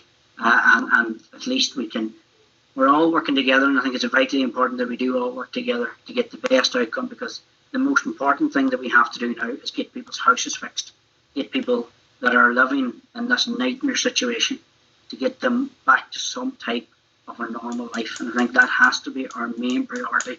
And I think we should allow the team that's there negotiating now until the end of July the room and the room to do those negotiations and give them our full support to see what comes out of that.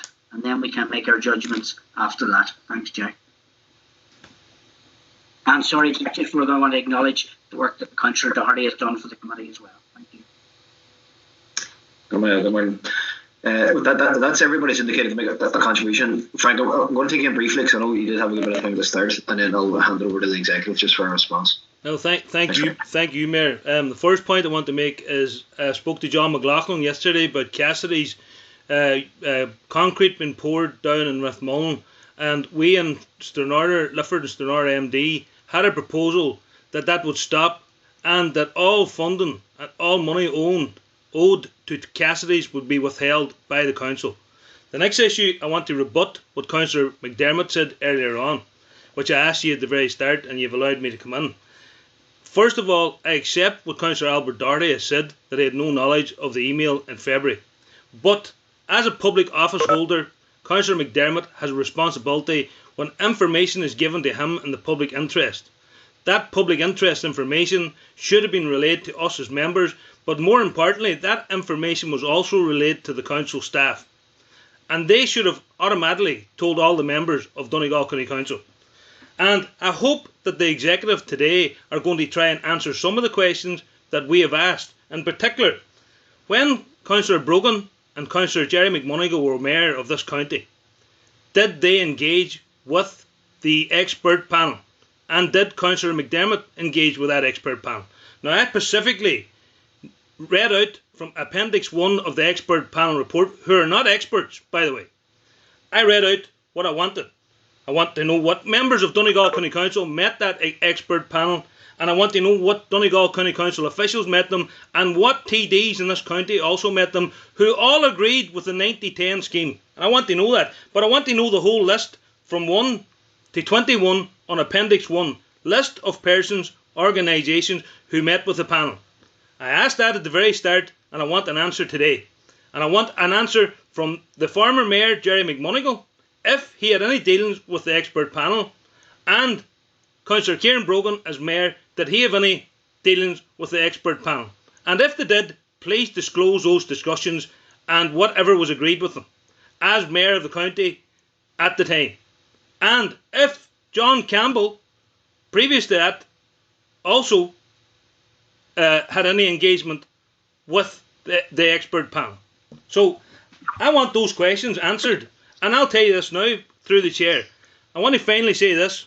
I want to thank you, Jack, personally, for being the man I know you are and establishing this meeting. And the bottom line here is the previous mayor denied me the same request that I requested for a special meeting. She denied it. Point blankly denied it. And the other final thing I'll say is that the members of Inishowen Municipal District are well aware in 2014, from 2009 to 2014, from 2014 to 2019, up to the present day, about the purchasing of those properties in Buncrana. But not only that, they knew that they were leased on a long-term leasing scheme. Simple as that. That is what the paper trail says. So, we need to start the work now. And people leaving this meeting today, that's not on as far as I'm concerned. This is the most important issue that we have to deal with as councillors. And we should be meeting every day, putting these issues to the council for the next month. We should have our own inquiry, what Donegal County Council and the allegations against Donegal County Council that are being made. We need to put people to account and hold them to account and get the answers that we need for the public and the public interest. And I will not support you, Councillor McDermott, as chair of the Make Action Group, because you did not relay public interest information that was vital for us to start telling engineers to stop breaking the law and recommending remedial works. Public and private engineers, both in the private sector and the public sector, are breaking the law by recommending remedial works. Simple as that. And the final thing I'll say is, who from the Irish Concrete Federation met with the expert panel? That needs to be clarified by the council and by the department and by the panel. Because if it was David Cassidy or any people from Cassidy's, that is a kick in the teeth to us, the members of Donegal County Council, the public, and to every victim in this scandal today. So, thank you, Chair. Okay. Well, intend to take on unless anybody else wants to come in there, I don't know those people named. Intend to go to the executive. The executive there's hundreds of questions have been put forward, hundreds of concerns. I think particularly all the public that are in here want to hear the response to those. Mayor, just one thing, Mayor. One thing, Mayor. How many members of the public? How many members of the public have clicked onto this meeting today? Because that should be clarified. There's 99 participants at the minute. I think it was around 130 at one point. But folks, we need to move on from it. Go ahead, Martin. I just want a point of order. I never met with the expert panel. That's fair enough. That's noted. Everybody else with that, happy to move on and get a response from the executive. Okay. John McLaughlin, do you want to come in first, or there's a number of all the directors are here too, so whoever wants to speak. Go ahead, John. Yeah, Ciara, I'll go first now. And first of all, thank you very much, I'd say. I know we spoke the last day, and I'd open with, as I did say the last day, we fully acknowledge the terrible situation that this is for homeowners and the anger and despair it causes right across the county. We spoke the last day about the three different strands we have. One was working as a council here to bring people together and with our communities. Two was the role we have by government administering the scheme for the private houses. and 3 is the role for our own council housing stock. 3 very important strands, and we have to balance them all. A lot of talk on the screen today about the history and so on, and the work from the early special meetings of council, the lobbying of government, onto the expert panel, then the scheme getting set up around 2019. And I would say during that setting up of the scheme, the government asked us, would we administer it for them? And Donegal Council said yes. We thought that would be a help to our local citizens, and we took on that added work at the time. And we were glad we took it on, and we thought we could be helpful to that. Now, as it turned out, there's concerns with that scheme, and while there's 3 parties involved, there's the scheme itself by government, there's the applications, and then there's the processing. So, and I'm not going to comment today on which one's at fault here, but those are the 3 different prongs that have to be looked at. The rules that council staff are asked to follow, and then the applications themselves and how they match the scheme, and if the scheme is fit for purpose. And a lot of people have spoken about why it's not. And I'm not in a position today to comment on that, but I would accept the government's working through that right now this month with the working group. And we're all waiting for those replies also, and what the new revised scheme might bring and how it might sort out some of these problems.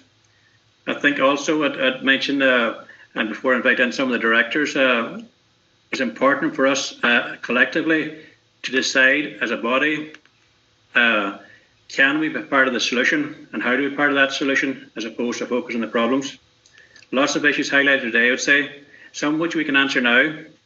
We want to and we will provide clarity around every single question on whether it falls to the council to answer, who else it might fall to, and if the council can be of assistance in getting those answers. And we'll do that separately.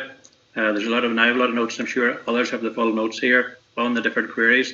And I might stop for now at that, and I might ask in first Joe Peoples, who's the Director of Housing and Corporate Services, to talk about, I think, 3 things insofar as you can. One might be the procurement advice, because that came up quite a bit the last day and was mentioned a couple of times today. The how we're processing the schemes, including the liaison offers that we sought and agreed some time ago, and any other further staff.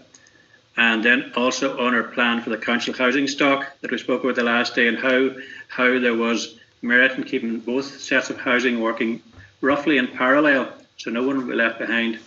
But Joe might comment on those 3 things, Joe, first, if that's okay, and I might mute and I'll come back in.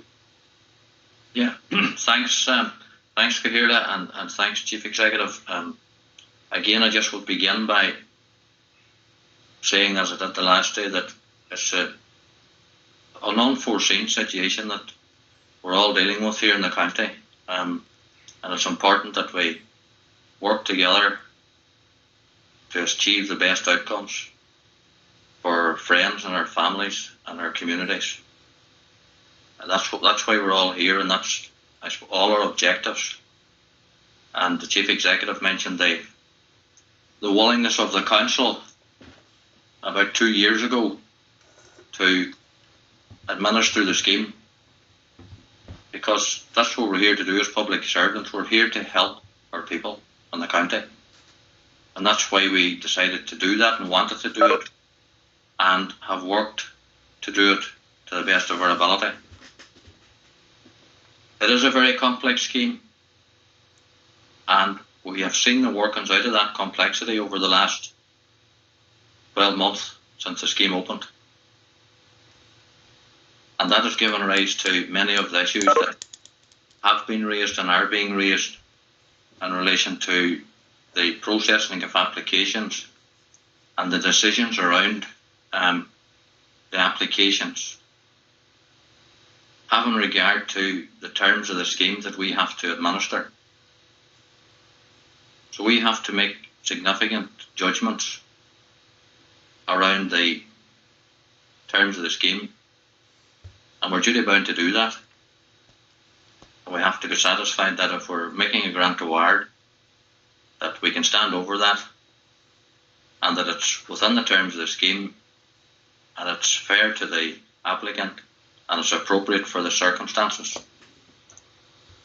And we're doing that at the moment in the context of the scheme as it currently exists. And the scheme may change, and there might be adjustments made the scheme as we go forward when the working group work comes to a conclusion, hopefully at the end of this month. If there are individual applicants who are concerned about how their application's been processed, they could email me directly and I'll arrange to have them followed up personally.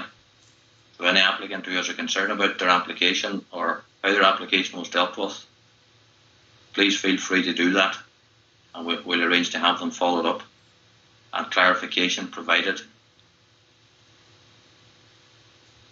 I'd say one of the challenges in terms of the administration of the scheme was that complexity, and we were fortunate that colleagues in the Housing Directorate here had very extensive experience of the detail around the assessments that needed to be made from a technical perspective. And once we got into that process, then I suppose it became challenging in relation to opinions of engineers, maybe perhaps differing in relation to what the appropriate outcome would be or what the appropriate remedial works would be. And that has been challenging for everyone involved in the process up to now, unquestionably, and continues to bring challenge, but we're working through that, and I think there is certainly clarity emerging.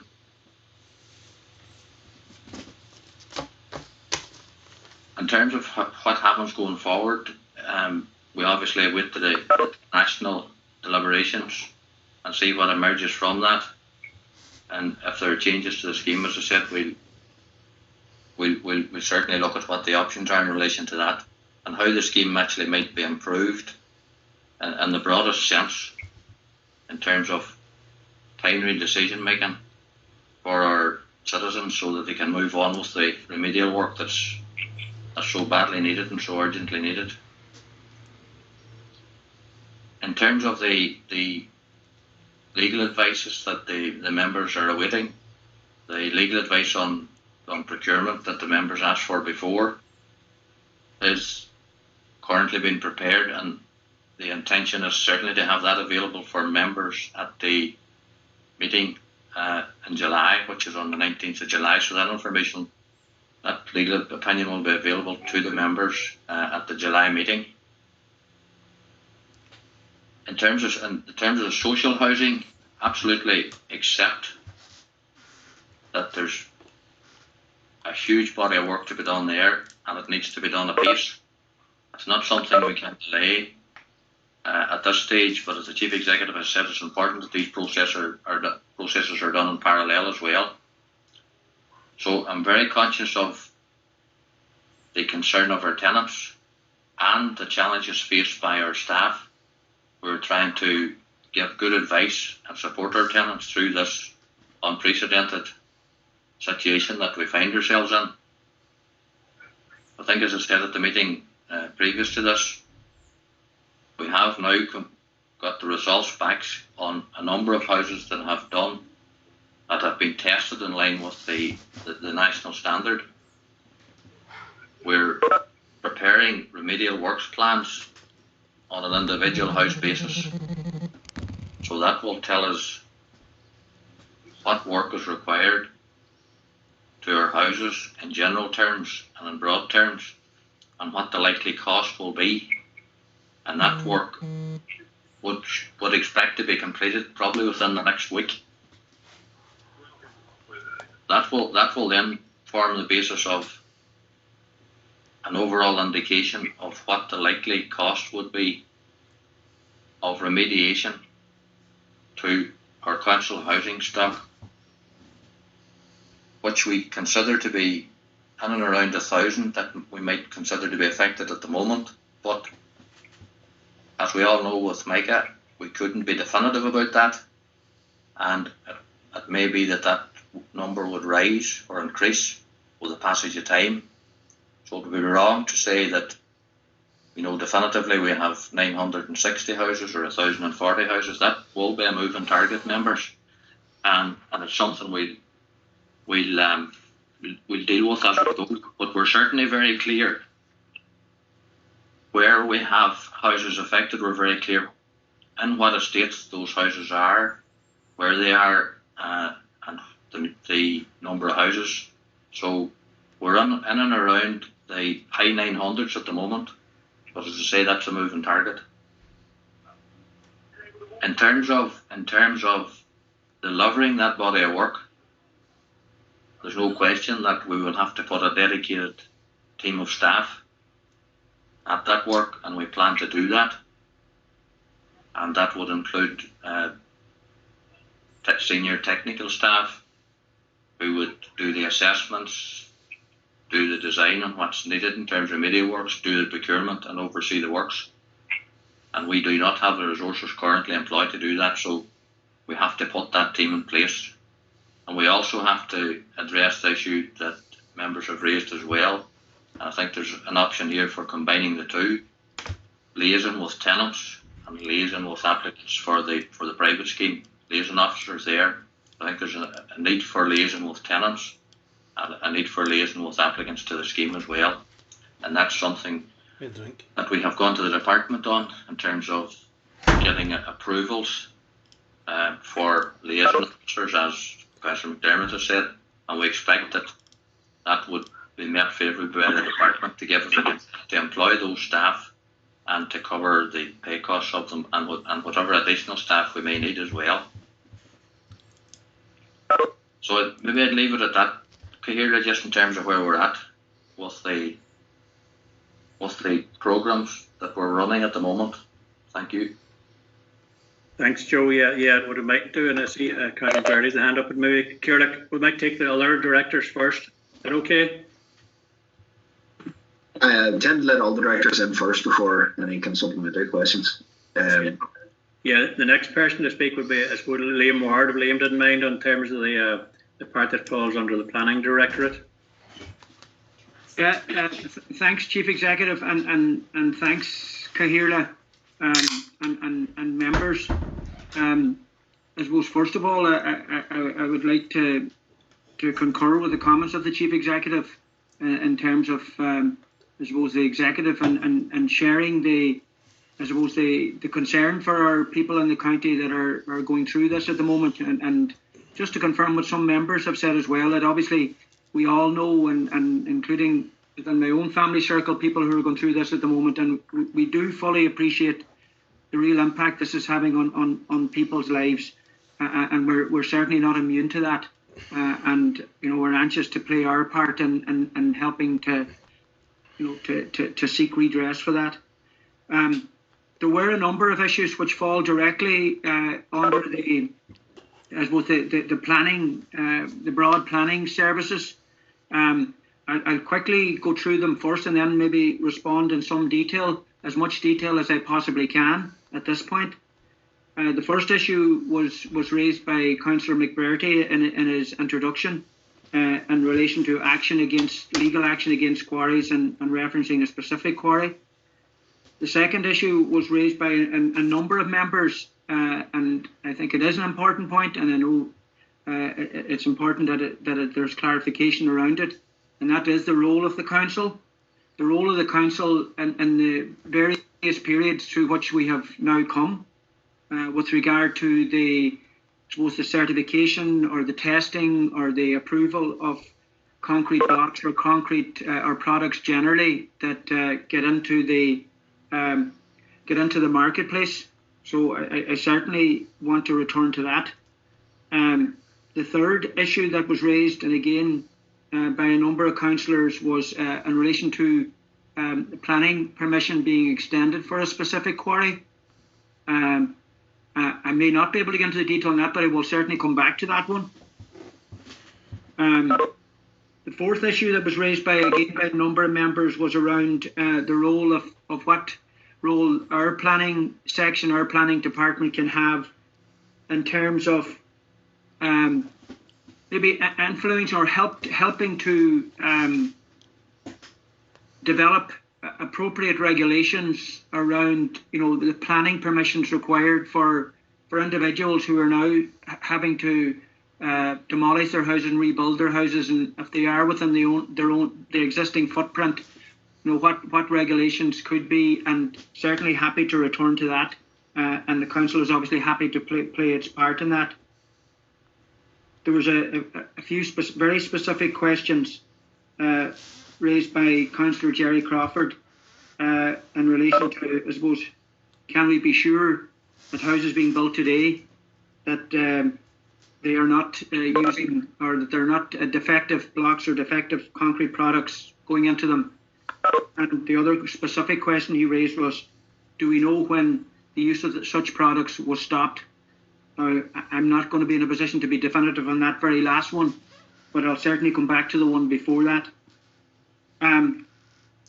So the first one, taking them in order in which they were raised, was the question posed by Councillor McBurty, seeking, I suppose, updates in relation to actions against quarry operators. He mentioned that he raised this matter at a Snorter Municipal District meeting, and he asked the director who was there to raise the matter directly with me. I can confirm that that was done. My colleague did raise the matter with me, and subsequent to that, I have obviously taken advices from our own legal representative.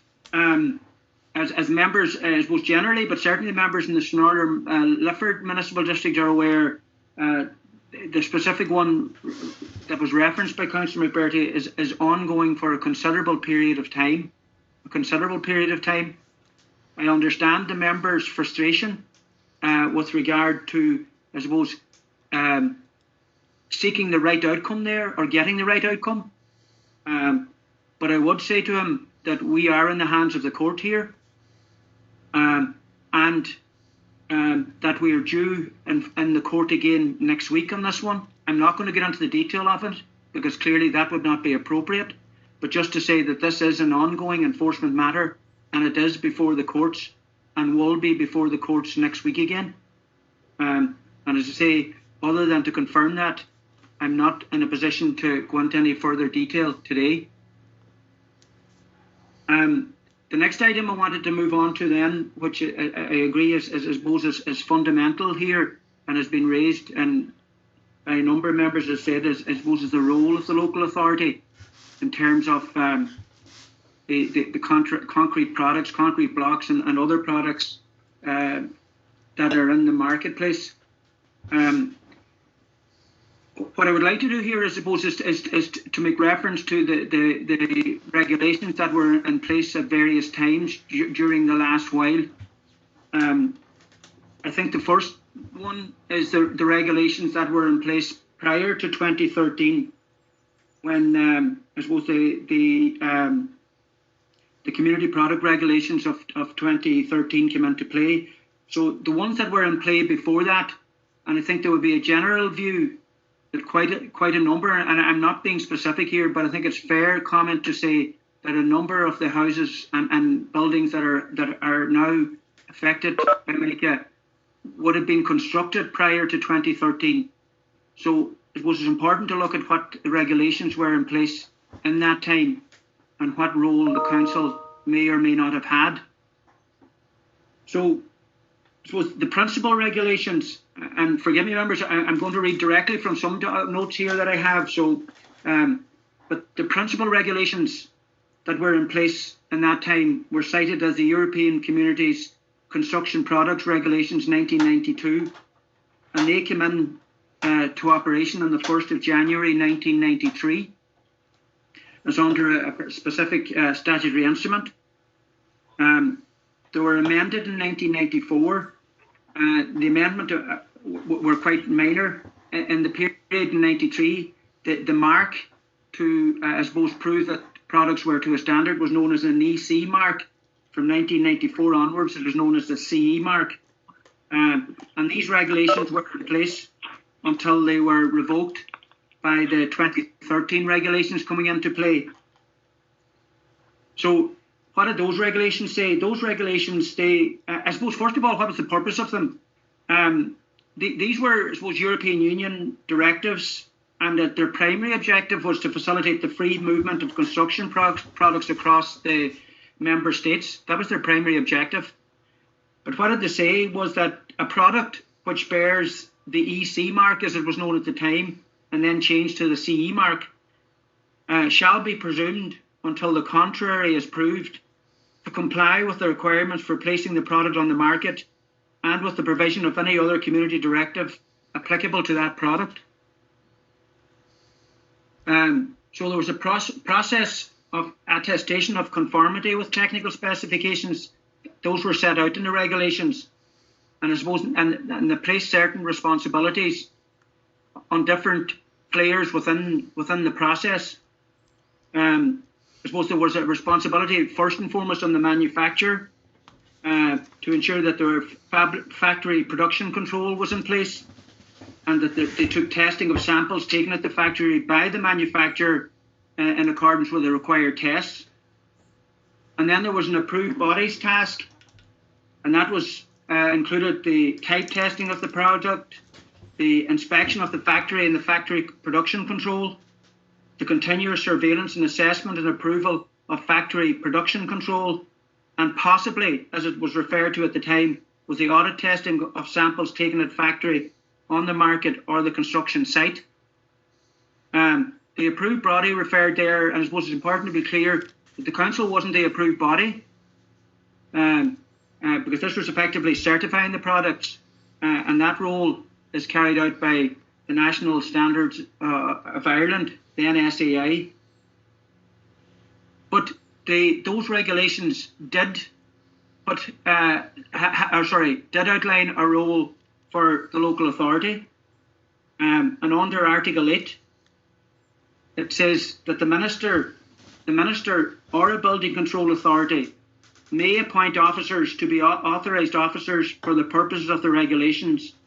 And authorised officers have powers to obtain access to the manufacturing sites, to request documentation such as the EC certificates of conformity, to take samples for examination or testing, and to require tests to be performed by an approved body to verify compliance with minimum requirements. The local authority also had powers assigned to it during this period, which included the making of recommendations to the minister concerning the prohibition or restriction of products going into the marketplace and for the prosecution of offences. I suppose to answer the question, as far as I'm aware today, that no such reports or recommendations to the minister were made in the period up to 2013 that I'm aware of. If we move on then to the period since 2013, and this is where the construction product regulations came into being and were effective from the 1st of July 2013. And I suppose that those regulations established market surveillance authorities, and the local authorities were appointed as the market surveillance authority for their functional areas. And it goes on to say, and again, I'll read directly from the regulations. It says a market surveillance authority shall be a building control authority in respect of construction products placed on the market, or as the case may be, made available on the market within its functional area, and shall be responsible for the market surveillance of construction products placed on the market, or as the case may be, made available on the market within its functional area, and shall take such steps as are necessary for this purpose. And the market surveillance authority, in effect the building control authority, or in essence the local authority, shall appoint authorised officers for the purpose of the regulations, and these officers shall have powers to obtain accesses to places of manufacture or storage of any concrete product. So there's clearly a role there from the 2013 regulations. So what did happen? I suppose in that period, as I said, the council were designated as the market surveillance authority.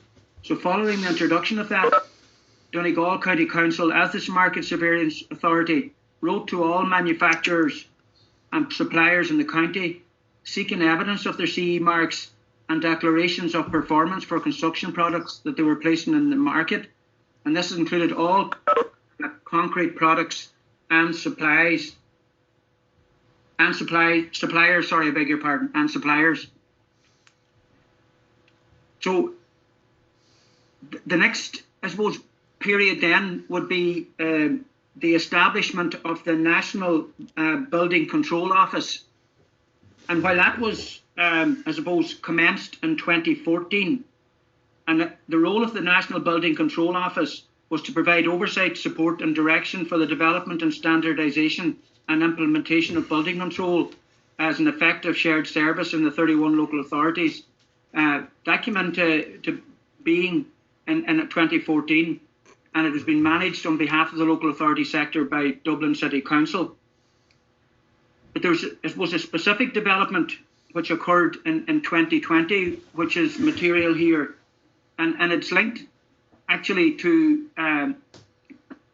the decision by the UK to leave the European Union, and it came in as Statutory Instrument 682 of 2020. It's referred to as the Withdrawal of the United Kingdom from the European Union, Consequentials Provision Act 2020, the Construction Products Market Surveillance Regulations 2020. And as I say, it appointed Dublin City Council, the National Building Control Office, as the lead local authority for National Market Surveillance Office, which, as I said, provides the oversight and the role there on behalf of the 31 building control authorities.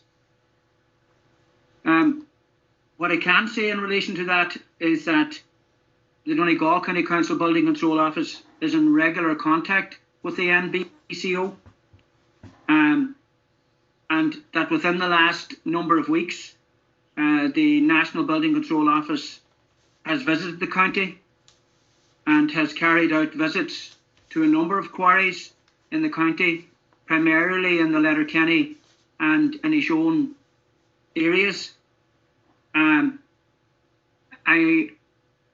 don't have the details of their findings, as they're not available to me at this time, but I expect that the council will receive them in due course. So that's where I leave that particular one, Mayor. And if I can move on to the other matters that were raised, in particular in relation to what role Donegal Planning Department can play in I suppose, informing regulations that might be helpful to individuals who now have to seek plan permission. We have engaged in that process through myself and our senior planner, in consultation with obviously with colleagues, and I suppose we have given some suggestions certainly to department officials as to how regulations could be framed that would be, I suppose, make matters more straightforward for people who have to seek planning permission where they find themselves in this situation. So we have played a part in that and are obviously willing and happy to play a further role in that as well. I suppose I'll return then, I think, the final 2 points, and I hope, there's one matter. The query that was raised in relation to the decision to grant an extension to the term of a quarry, a specific quarry was referenced. I don't have the detail of that available to me today. I'm happy to review it along with the senior planner and to bring the details back to council. No difficulty in doing that, but I don't have the details on that available today. I suppose then the final 2 questions were those posed by Councillor Jerry Crawford, and was dealing with the second one first, which is in relation to when was the use of defective concrete products stopped. I'm not in a position to be definitive in that regard. I'm just not in a position to be definitive in that regard. But I think the question you also asked was, can we be sure that houses currently being built are not, that they're not defective products going into those houses? And I suppose this does bring us directly into the building regulations side of things. And I suppose the Building Control Amendment Regulations now requires that the design and construction of buildings is verified during construction through the execution of an inspection plan overseen by a registered construction professional known as the assigned certifier, and that enables the builder and the assigned certifier to sign a statutory certificate of compliance on completion. So the builder and the assigned certifier are responsible for ensuring that workmanship and materials which they select comply with the requirements of the building regulations, and that all test certificates and confirmations are satisfactory and collated to allow for certification of compliance upon completion of the building. So that is an important point, Councillor Crawford, and that's the clarification on that one, as far as I'm aware. Cahirla, I think that's all the matters that were that are relevant to the wider planning service, and maybe I'll hand back to John on that. Yeah, thank you very much, Liam. And just I might ask Michael McGarvey is going to talk to us about the issue about the, I suppose, as the construction and demolition waste arising in the event you have to demolish the house or home and the outer leaf, and the options that might be available there in terms of if it has to go to a disposal site, or the options to actually reshape your site if you're getting planning to use it within that's important as well. When it goes off the site, it makes it different. So if you use it on your site, there's certain advantages. But Michael might take us through that. I know there's mentioned earlier by Councillor Gary Doherty about the SVC, chatting about that as well next week. So I'll hand over to Michael for a few minutes. Thank you, John, and Chief Executive, and thank you, members, and Cahirla. And just like to again share the concerns that have been expressed by the Chief Executive and by Liam and by all of the members here today. We all shared, and we all unfortunately know people, family members and friends who are exposed to this very traumatic and worrying situation. So just go on, and I won't repeat what's said, but I would share all of the sentiments that have been raised here. And we'd obviously like to, from our point of view, just try and help in whatever way we can as a team and as an executive, working with yourselves as well, and with the public and with the others involved. Just first, in terms of the waste material, I've discussed this with the chair of the Climate Action and Environment Strategic Policy Committee. We're meeting on Wednesday next. We've added this to the agenda, and we will be given an update there, and we'll be coming back to the Strategic Policy Committee and to the elected members what updates on this situation. Basically, first of all, there are a number of options for reuse of clean inert demolition material. There's, as the Chief Executive point there, where you're on a standalone site which can be reprofiled where planning is in place, that's an option there. Again, where acceptance of material on another site, and there's a process called certificate of registration and planning in place and can be accepted there. Again, that's clean inert material. However, there is definitely a need for large-scale sites to be made available for the acceptance of clean inert demolition material, because we're talking very, very significant quantities here. And that's currently not available. There are options to be looked at, and we will be exploring and are exploring these and considering these. There's basically hold, for example, even in quarries where they came from that could be granted waste facility permits and licensing. And we're looking at these regionally and with working groups nationally in terms of the overall construction and demolition issue. And obviously the MICA is just an addition to that. But what we want to look at as well, and we've raised this again, what our colleagues and what our regional support teams, that we want to look at, going into the whole circular economy. If we are, there are issues with getting permits where to put such material, but we want to look at this as an opportunity for the whole circular economy. If we do put such material in the ground now and get it permitted, etc., we certainly don't want to be going all over the country with it. We want these to be available in Donegal and for people, and we will be working to get that clarified on the larger scale. But we also want that material possibly to be available going forward, where we'll free deposit material and we get clarification of what it can be used for, that it could be actually reused going forward in the whole circular economy. Just that's something just that we, as I say, we have raised with our colleagues regionally and nationally. We're meeting with the department again on that, and we'll update the members going forward. So, Chair, if that's okay on that one, I was just going to move on to one other issue, if that's okay. Chief Executive, maybe just to mention the Oral Leisure Centre at this point. Yeah, go ahead, Michael, and then I would acknowledge there's a query as an example in the chat box as well of public buildings. This is one example, I suppose. So Michael, you might update us on Aura.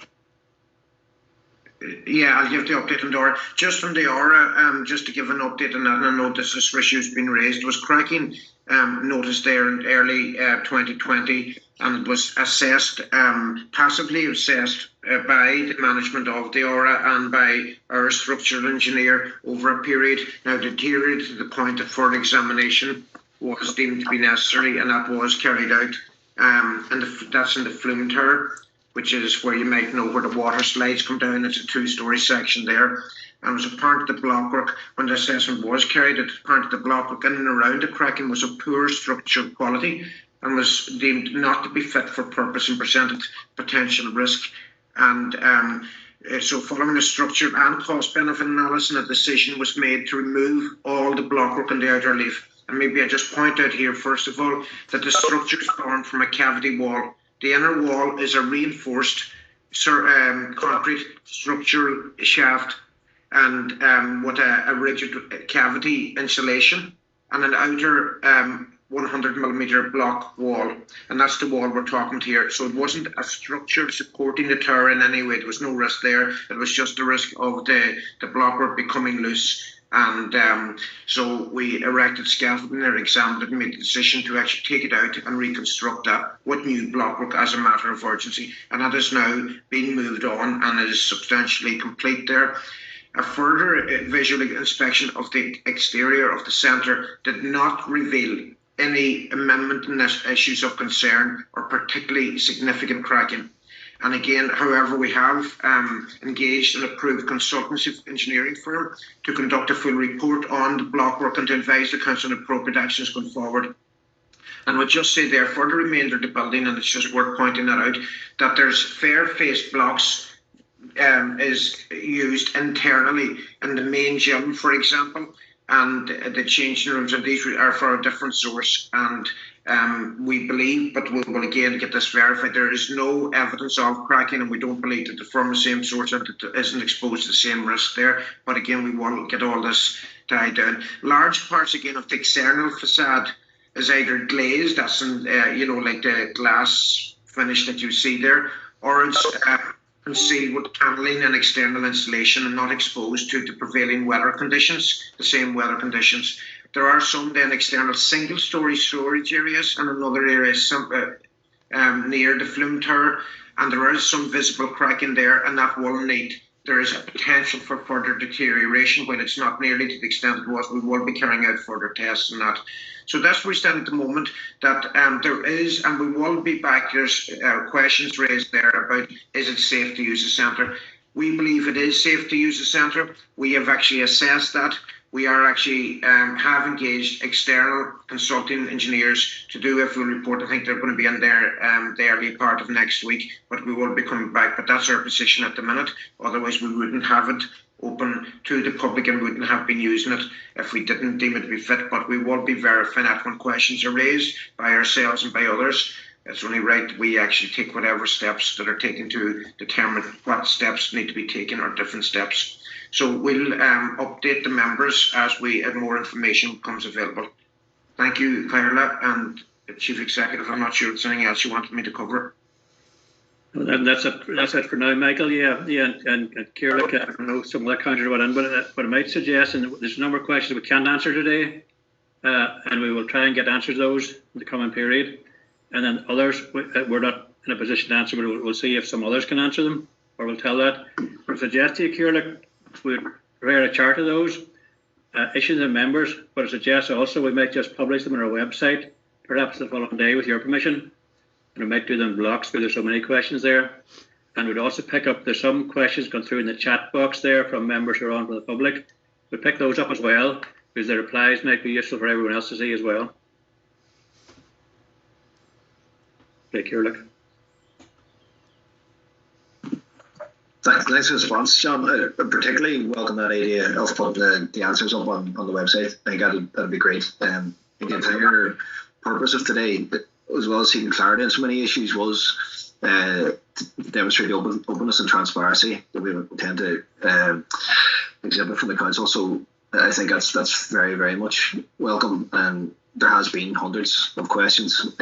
So councillors, any councillors that have any questions or anything they want to follow up on, can send them on to me too. We can put them down in writing, and I think that's a great initiative that we will have them on our website. I think everybody would welcome that. There's two councillors have indicated that just to come back in, and Councillor Frank McBride first, and then Councillor Michael McBride. Did any other members of staff of the executive want to come in just before I open that again? And as I say, now these questions will be coming. We will have a meeting again soon, and we can follow up on everything else too. So unless there's something that's been missed, is that okay? Probably the other directors not today, whether they're involved overall with the management of the council. I think and they'll assist with the answers. Not today. Okay. Councillor Brady. Well, thank you, Mayor, for your patience. But first of all, I need to address what Director Joe Peoples has come up with. First of all, the council should not be doing remedial works on any council-owned property. And I want the names of council engineers that are recommending that, or private companies that have been brought in, consultant engineers, to do that recommendation. Secondly, the council is in breach of contract with the tenants. That is clear. That is the law on it. They're in breach of contract by not delivering a product that is safe for the tenants. And I'm now calling on the tenants to stop paying the rent and put their rent money into a post office account, because that will protect them from the council going after them in the courts, where they can tell the judge, we've paid our money into a post office account, and until the council gives us the proper adequate property, they won't get the money until then. The next issue that I want to deal with is the issue of the emergency injunction that I have requested.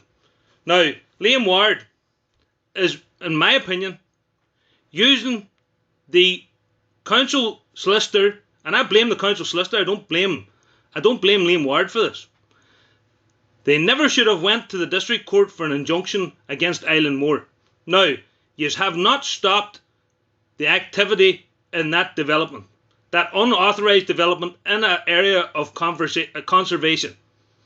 And that is the reality here.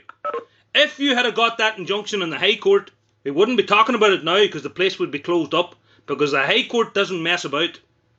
So, I'm asking the question, why did our county solicitor recommend to go to the district court in the first place to get an injunction to stop the development in Island Moor?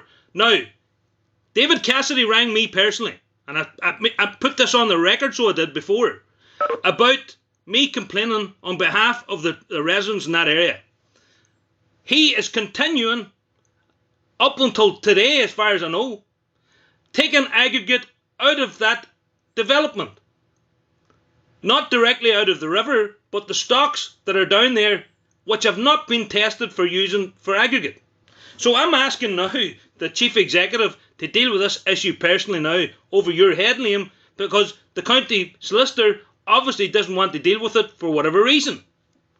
Now, I want to touch on the point here that Michael McGarvey has come up with. Now, the Ora Centre, I want to know what blocks have been used to rebuild the works that have been done in there, because it should not be remedial work. You're an engineer, Michael. You know your ethics. You know your oath you took when you became an engineer. And no engineer can sign off on remedial works. None whatsoever. And I want to know what engineer has been employed by the council that has signed off on those works. I want to know today. Not only that, I want to know if there has been any testing done to the concrete foundations of that building, which has been flooded a number of times, which could be affected with mica, pyrolite or pyrite. First of all, I'm a steel fixer, and a very good one, so I was. Many boys that worked along with me across the water will tell you. Pyrolite will eat in to the reinforcing used in concrete. It might take 20, 30 years to do it, but it will do it, because of sulfuric acid created in the pyrolite itself. Now, I want to know exactly what the reports are on the damage done during the floods in the Ora Centre. And I want to know them today. Now, this scandal is like the water contamination true stories in America, one recently done in a Hollywood movie. But this is on a far bigger scale, what has been done to people's homes and properties. Anybody wants to watch what people do to cover up, watch the Hollywood movie about the contamination of water in towns and villages in the US. Because this is exactly what has happened here. There's been a cover-up at government level, assisted by whoever, and I'm not making any allegations, but if the council doesn't want to give me answers on the issues that I've asked, they'll answer the questions in a public inquiry. Because if I go into the public inquiry and cross-examine like I did in the Garda Tribunal, the Morris Tribunal, I won't have no mercy for nobody.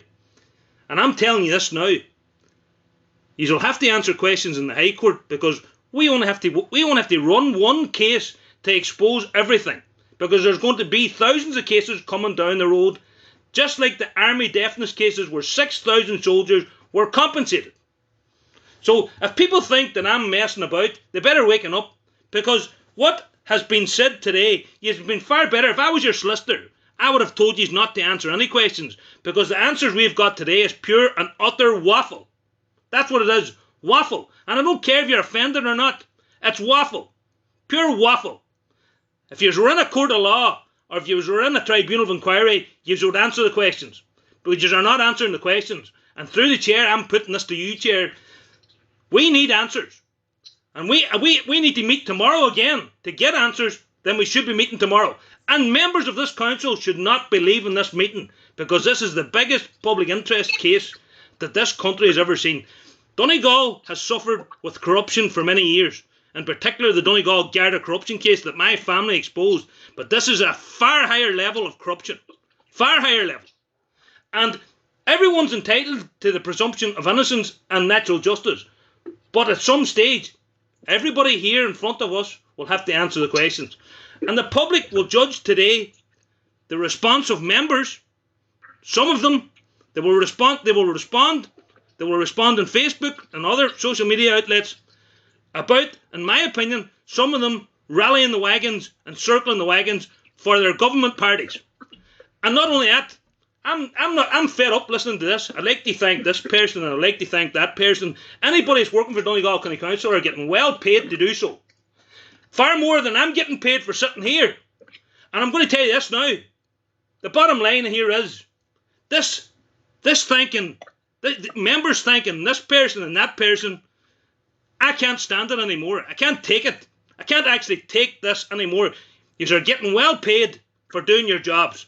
I don't thank anybody for doing their jobs.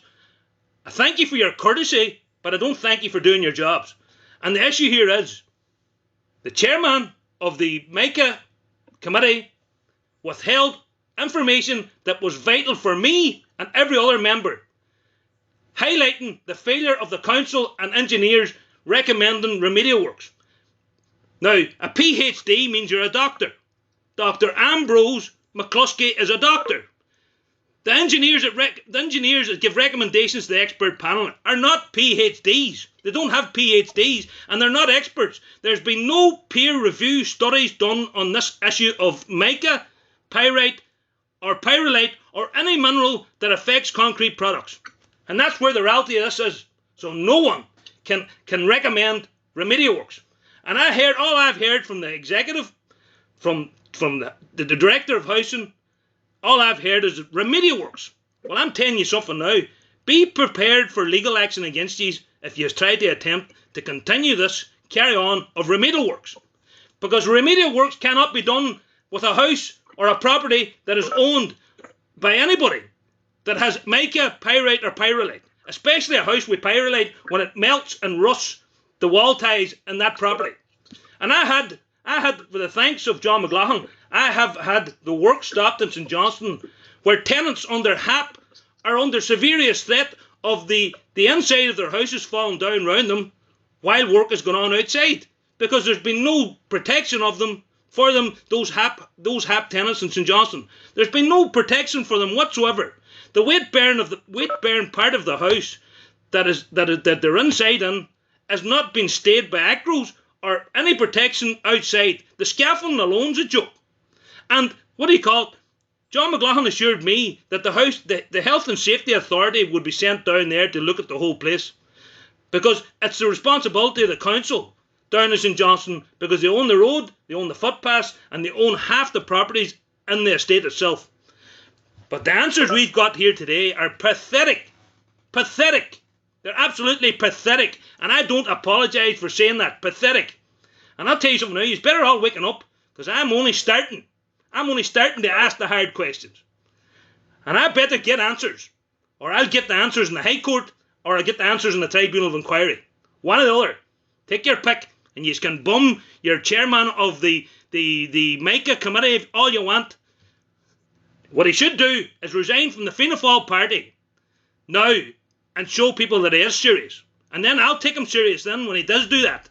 But I'm asking the final question here now. Kieran Brogan, Mayor of this county in 2016, how many houses did you buy of him that could possibly have MICA? I'm asking that question now. Tell me now, I've asked it behind the scenes, I'm now asking it publicly. Or any other member that is an association with contracting that sold properties to Donegal County Council. I'm asking that question now. And the members can block me all they want, but I'll get answers. I'll get answers either from the council or through a Freedom of Information request. So, I probably said too much now, but I'm telling you something now, I'm only starting. And when I start fighting corruption, and when I start fighting for justice for people, I don't stop till I get the justice. So, thank you, Chair, for accommodating me today, and thank you for allowing me to speak, and thank you for allowing me to ask the questions that need to be asked. No problem. And to be fair, the Chief Executive was coming to be answering every single question that's been asked today in writing and to be put on the website, including the ones from the members of the public as well who've joined us here today. So we'll see those answers. We can judge those answers. We'll be coming back in meetings. We've all agreed that this is the most important issue that we're ever going to deal with in this county. So if it takes another 100 meetings, I will facilitate another 100 meetings. But I think that in the meantime, the commitment from the Chief Executive is a good one. To answer every single question and make them available to the public. I think we can't ask for much more than that at the minute. Cahira, can I ask a question just for clarification, please? Yeah, go ahead. Michael McBride and too, go ahead. It's just something that Joe Peoples, Director Servers, put a figure of 900 houses, and up until now we were informed that there was 1,300 social houses affected. Is Joe now, after further inspections or in testing, saying 900 now? Just if we could have that clarified, please, from Joe.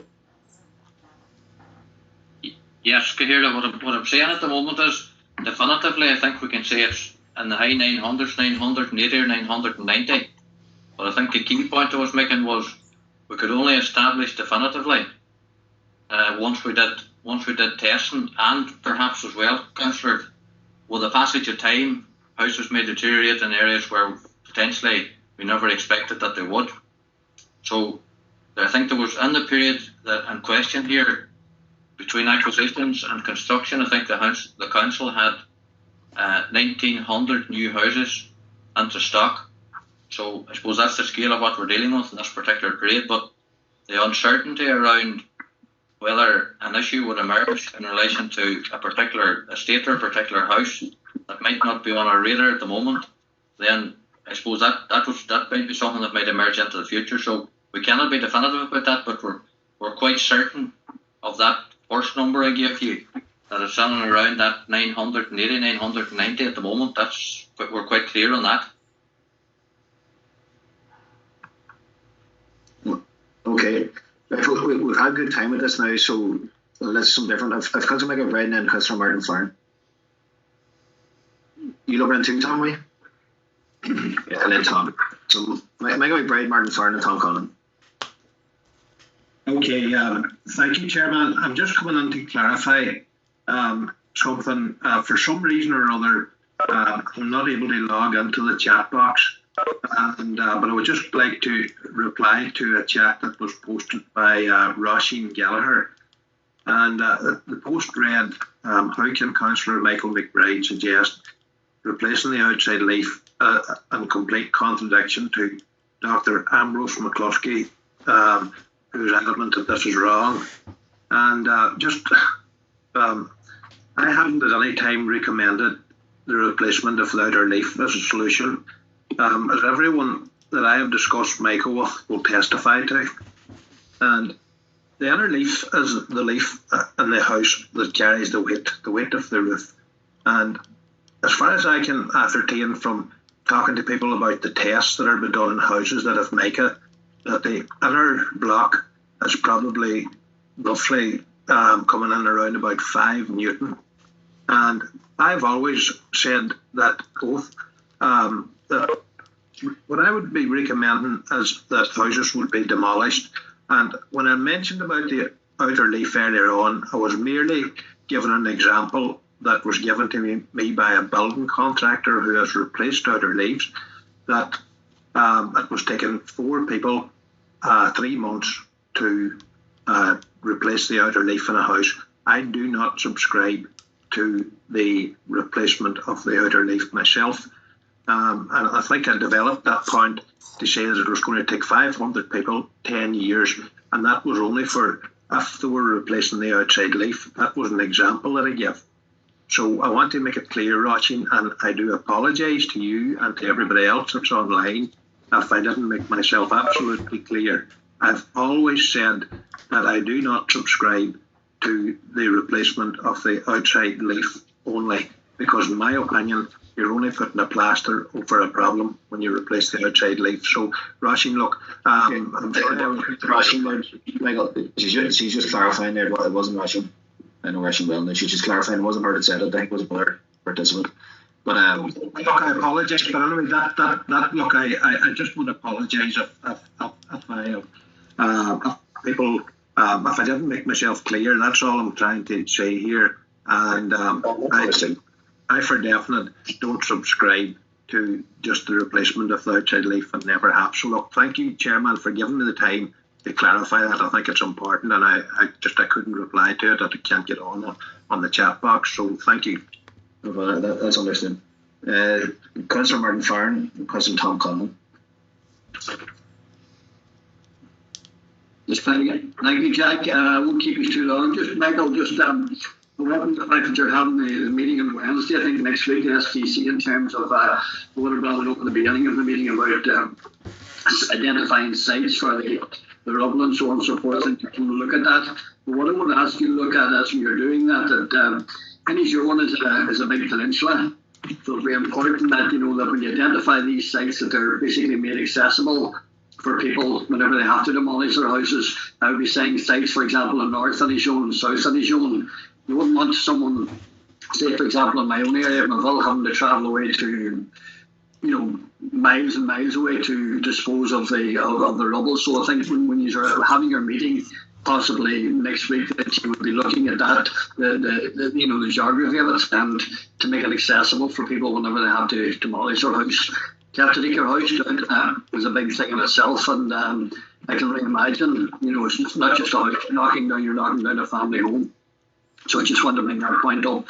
The other thing I just want to come on to me with my good friend Frank McBurdy there, and Frank and I have been good friends over many, many years. We've been on the council together, and I think he's just gone really, and I mean this in the nicest possible way, Frank, overboard a wee bit in relation to the chairman of our MICA committee, because Martin is a very honourable person, very well respected, and in his own here. And I would ask you maybe to withdraw the remarks in relation to him having to resign, up to himself in terms of his party, but as chairman of our MICA committee, because I think the people spoke here today and they're very supportive of Martin, as I am. He has my full 100%, as Albert has there as vice chairman. And as I say, I just think it's something that I don't think that it needs to be said here, because Martin, as I said, is a very honourable person, and I would suggest that Martin should hold on to the position that he's in. And as I said in the outset, I would like to see him, if it was possible at all, and Albert, if it was possible at all, to join the committee that's already been selected to go and see the government, because we, all the other councillors, I think I speak on behalf of all the other councillors, I don't think of any dissenting voices. I think we're very happy with Martin as chairman of our MICA committee, and that's just basically all I want to say. Thank you. I don't think that open up that debate again. I think that's been done. We've taken on that. Frank has made his opinions known. Other councillors have made their opinions known. I don't think it's through the chair, Jack, through the chair. Martin Farron has requested me to withdraw something. I warned Councillor Martin McDermott on the telephone when I'm fighting a legal war. I don't take prisoners. And he has the option. He has the option to step down from Fianna Fáil, and as a victim of Micah, he should do that. Because what he called the bottom line is here, Jack, right? That working group cannot deliver us justice. And I'm having nothing to do with them. They won't deliver us anything. They might deliver one or two things, but I hope I'm wrong. I hope they do deliver us justice so we don't have to go down the legal route. But that working group does not work for me. And not only that, Councillor McDermott, I told him, I says, when the war's over, we'll still be friends. And I'm making no assertion that he's not a decent person. But what I'm saying is, he's trying to protect his party at national level. And I'll stand over everything I said to him on the telephone. I have good time for him. I think he's a nice fella. But you can't be nice when you fight the state. You've got to be nasty as they are. Right. That's an issue between Del. We're not. Everybody's had their saying it. And it's all ground now. We can disagree on that. We're going to move on. Councillor Tom Conaghan. Thank you, Chair. I just wanted to make a comment or two there, and maybe I'm within my rights, maybe I'm not. But the whole fact I would like to say now, I'm sitting here and listening to a lot that's going on. I thought it was very good up to this, but it just seems to be getting like last week. Now, the one thing that I would like to say, I don't think anybody has to sit for 5 hours and listen to what we're listening to. Now, I would also go as far as to say that I feel sorry for you as chairman to have to take what you got, although really Donegal took it the last day. Now, in my opinion, if anybody has anything to say about anybody, it's not on the air or openly like this. Kieran Brogan, in my opinion, and Mark McDermott, different ones, have been taken into question all the time. Now, I think it's not a one bit fair for people that have so much to offer. And I would go as far as to say that I would not be prepared to stand for all this carry on that's going on here now at the moment. And the other thing is, I would feel strongly that this, I have only been my second term, that this is the best council that ever has been. And let anybody not think that it's going to be pulled down by anybody else. Because I think, we came here today to discuss something about Micah. And I think there was as much linen washed as 10 washing machines wouldn't clean it up. Thank you very much, Chairman. I think nobody deserves what's going on. Well, Chair, I can't help it as Tom Conaghan. I can't help it, Chair, if Tom Conaghan can't stand up and fight. I can show you how to fight. Go and read the Morris Tribunal, what I've done to the state. I'll dry out all of the linen I have to, and you won't stop me, Councillor Conaghan. And you can take that. You can take that to the bank. You can take that to the bank that caused all the problems in this country. It's wrong with anybody here right now. I think it's time to wrap it up. I'm going to wrap it up there, folks. We've put all our questions forward. We've got a commitment from the executive to answer all those questions, make the questions public. I can go all night, Tom Conaghan. I can go all night. That's one thing I was good. I was a brilliant athlete. I can go all night. I can go on a meeting all night. Fine, take a break. Have we nobody here only yourself, have you ever? Folks, I think this is a very worthwhile meeting. I think it was great to see the amount of people that have tuned in here. I think it was great the contributions that every member made here today. United on this hugely important issue. As we reiterated, it's an important issue, an important meeting. It's important we all came together and we'll come back to do this again. So I want to thank everybody for their time. As Thomas said, it was 5 hours. People are very, very busy. It's a long and tiring process to do this, but it's massively important. And for all the people that were listening, they need to hear that we're standing up for this issue and we'll continue to do it.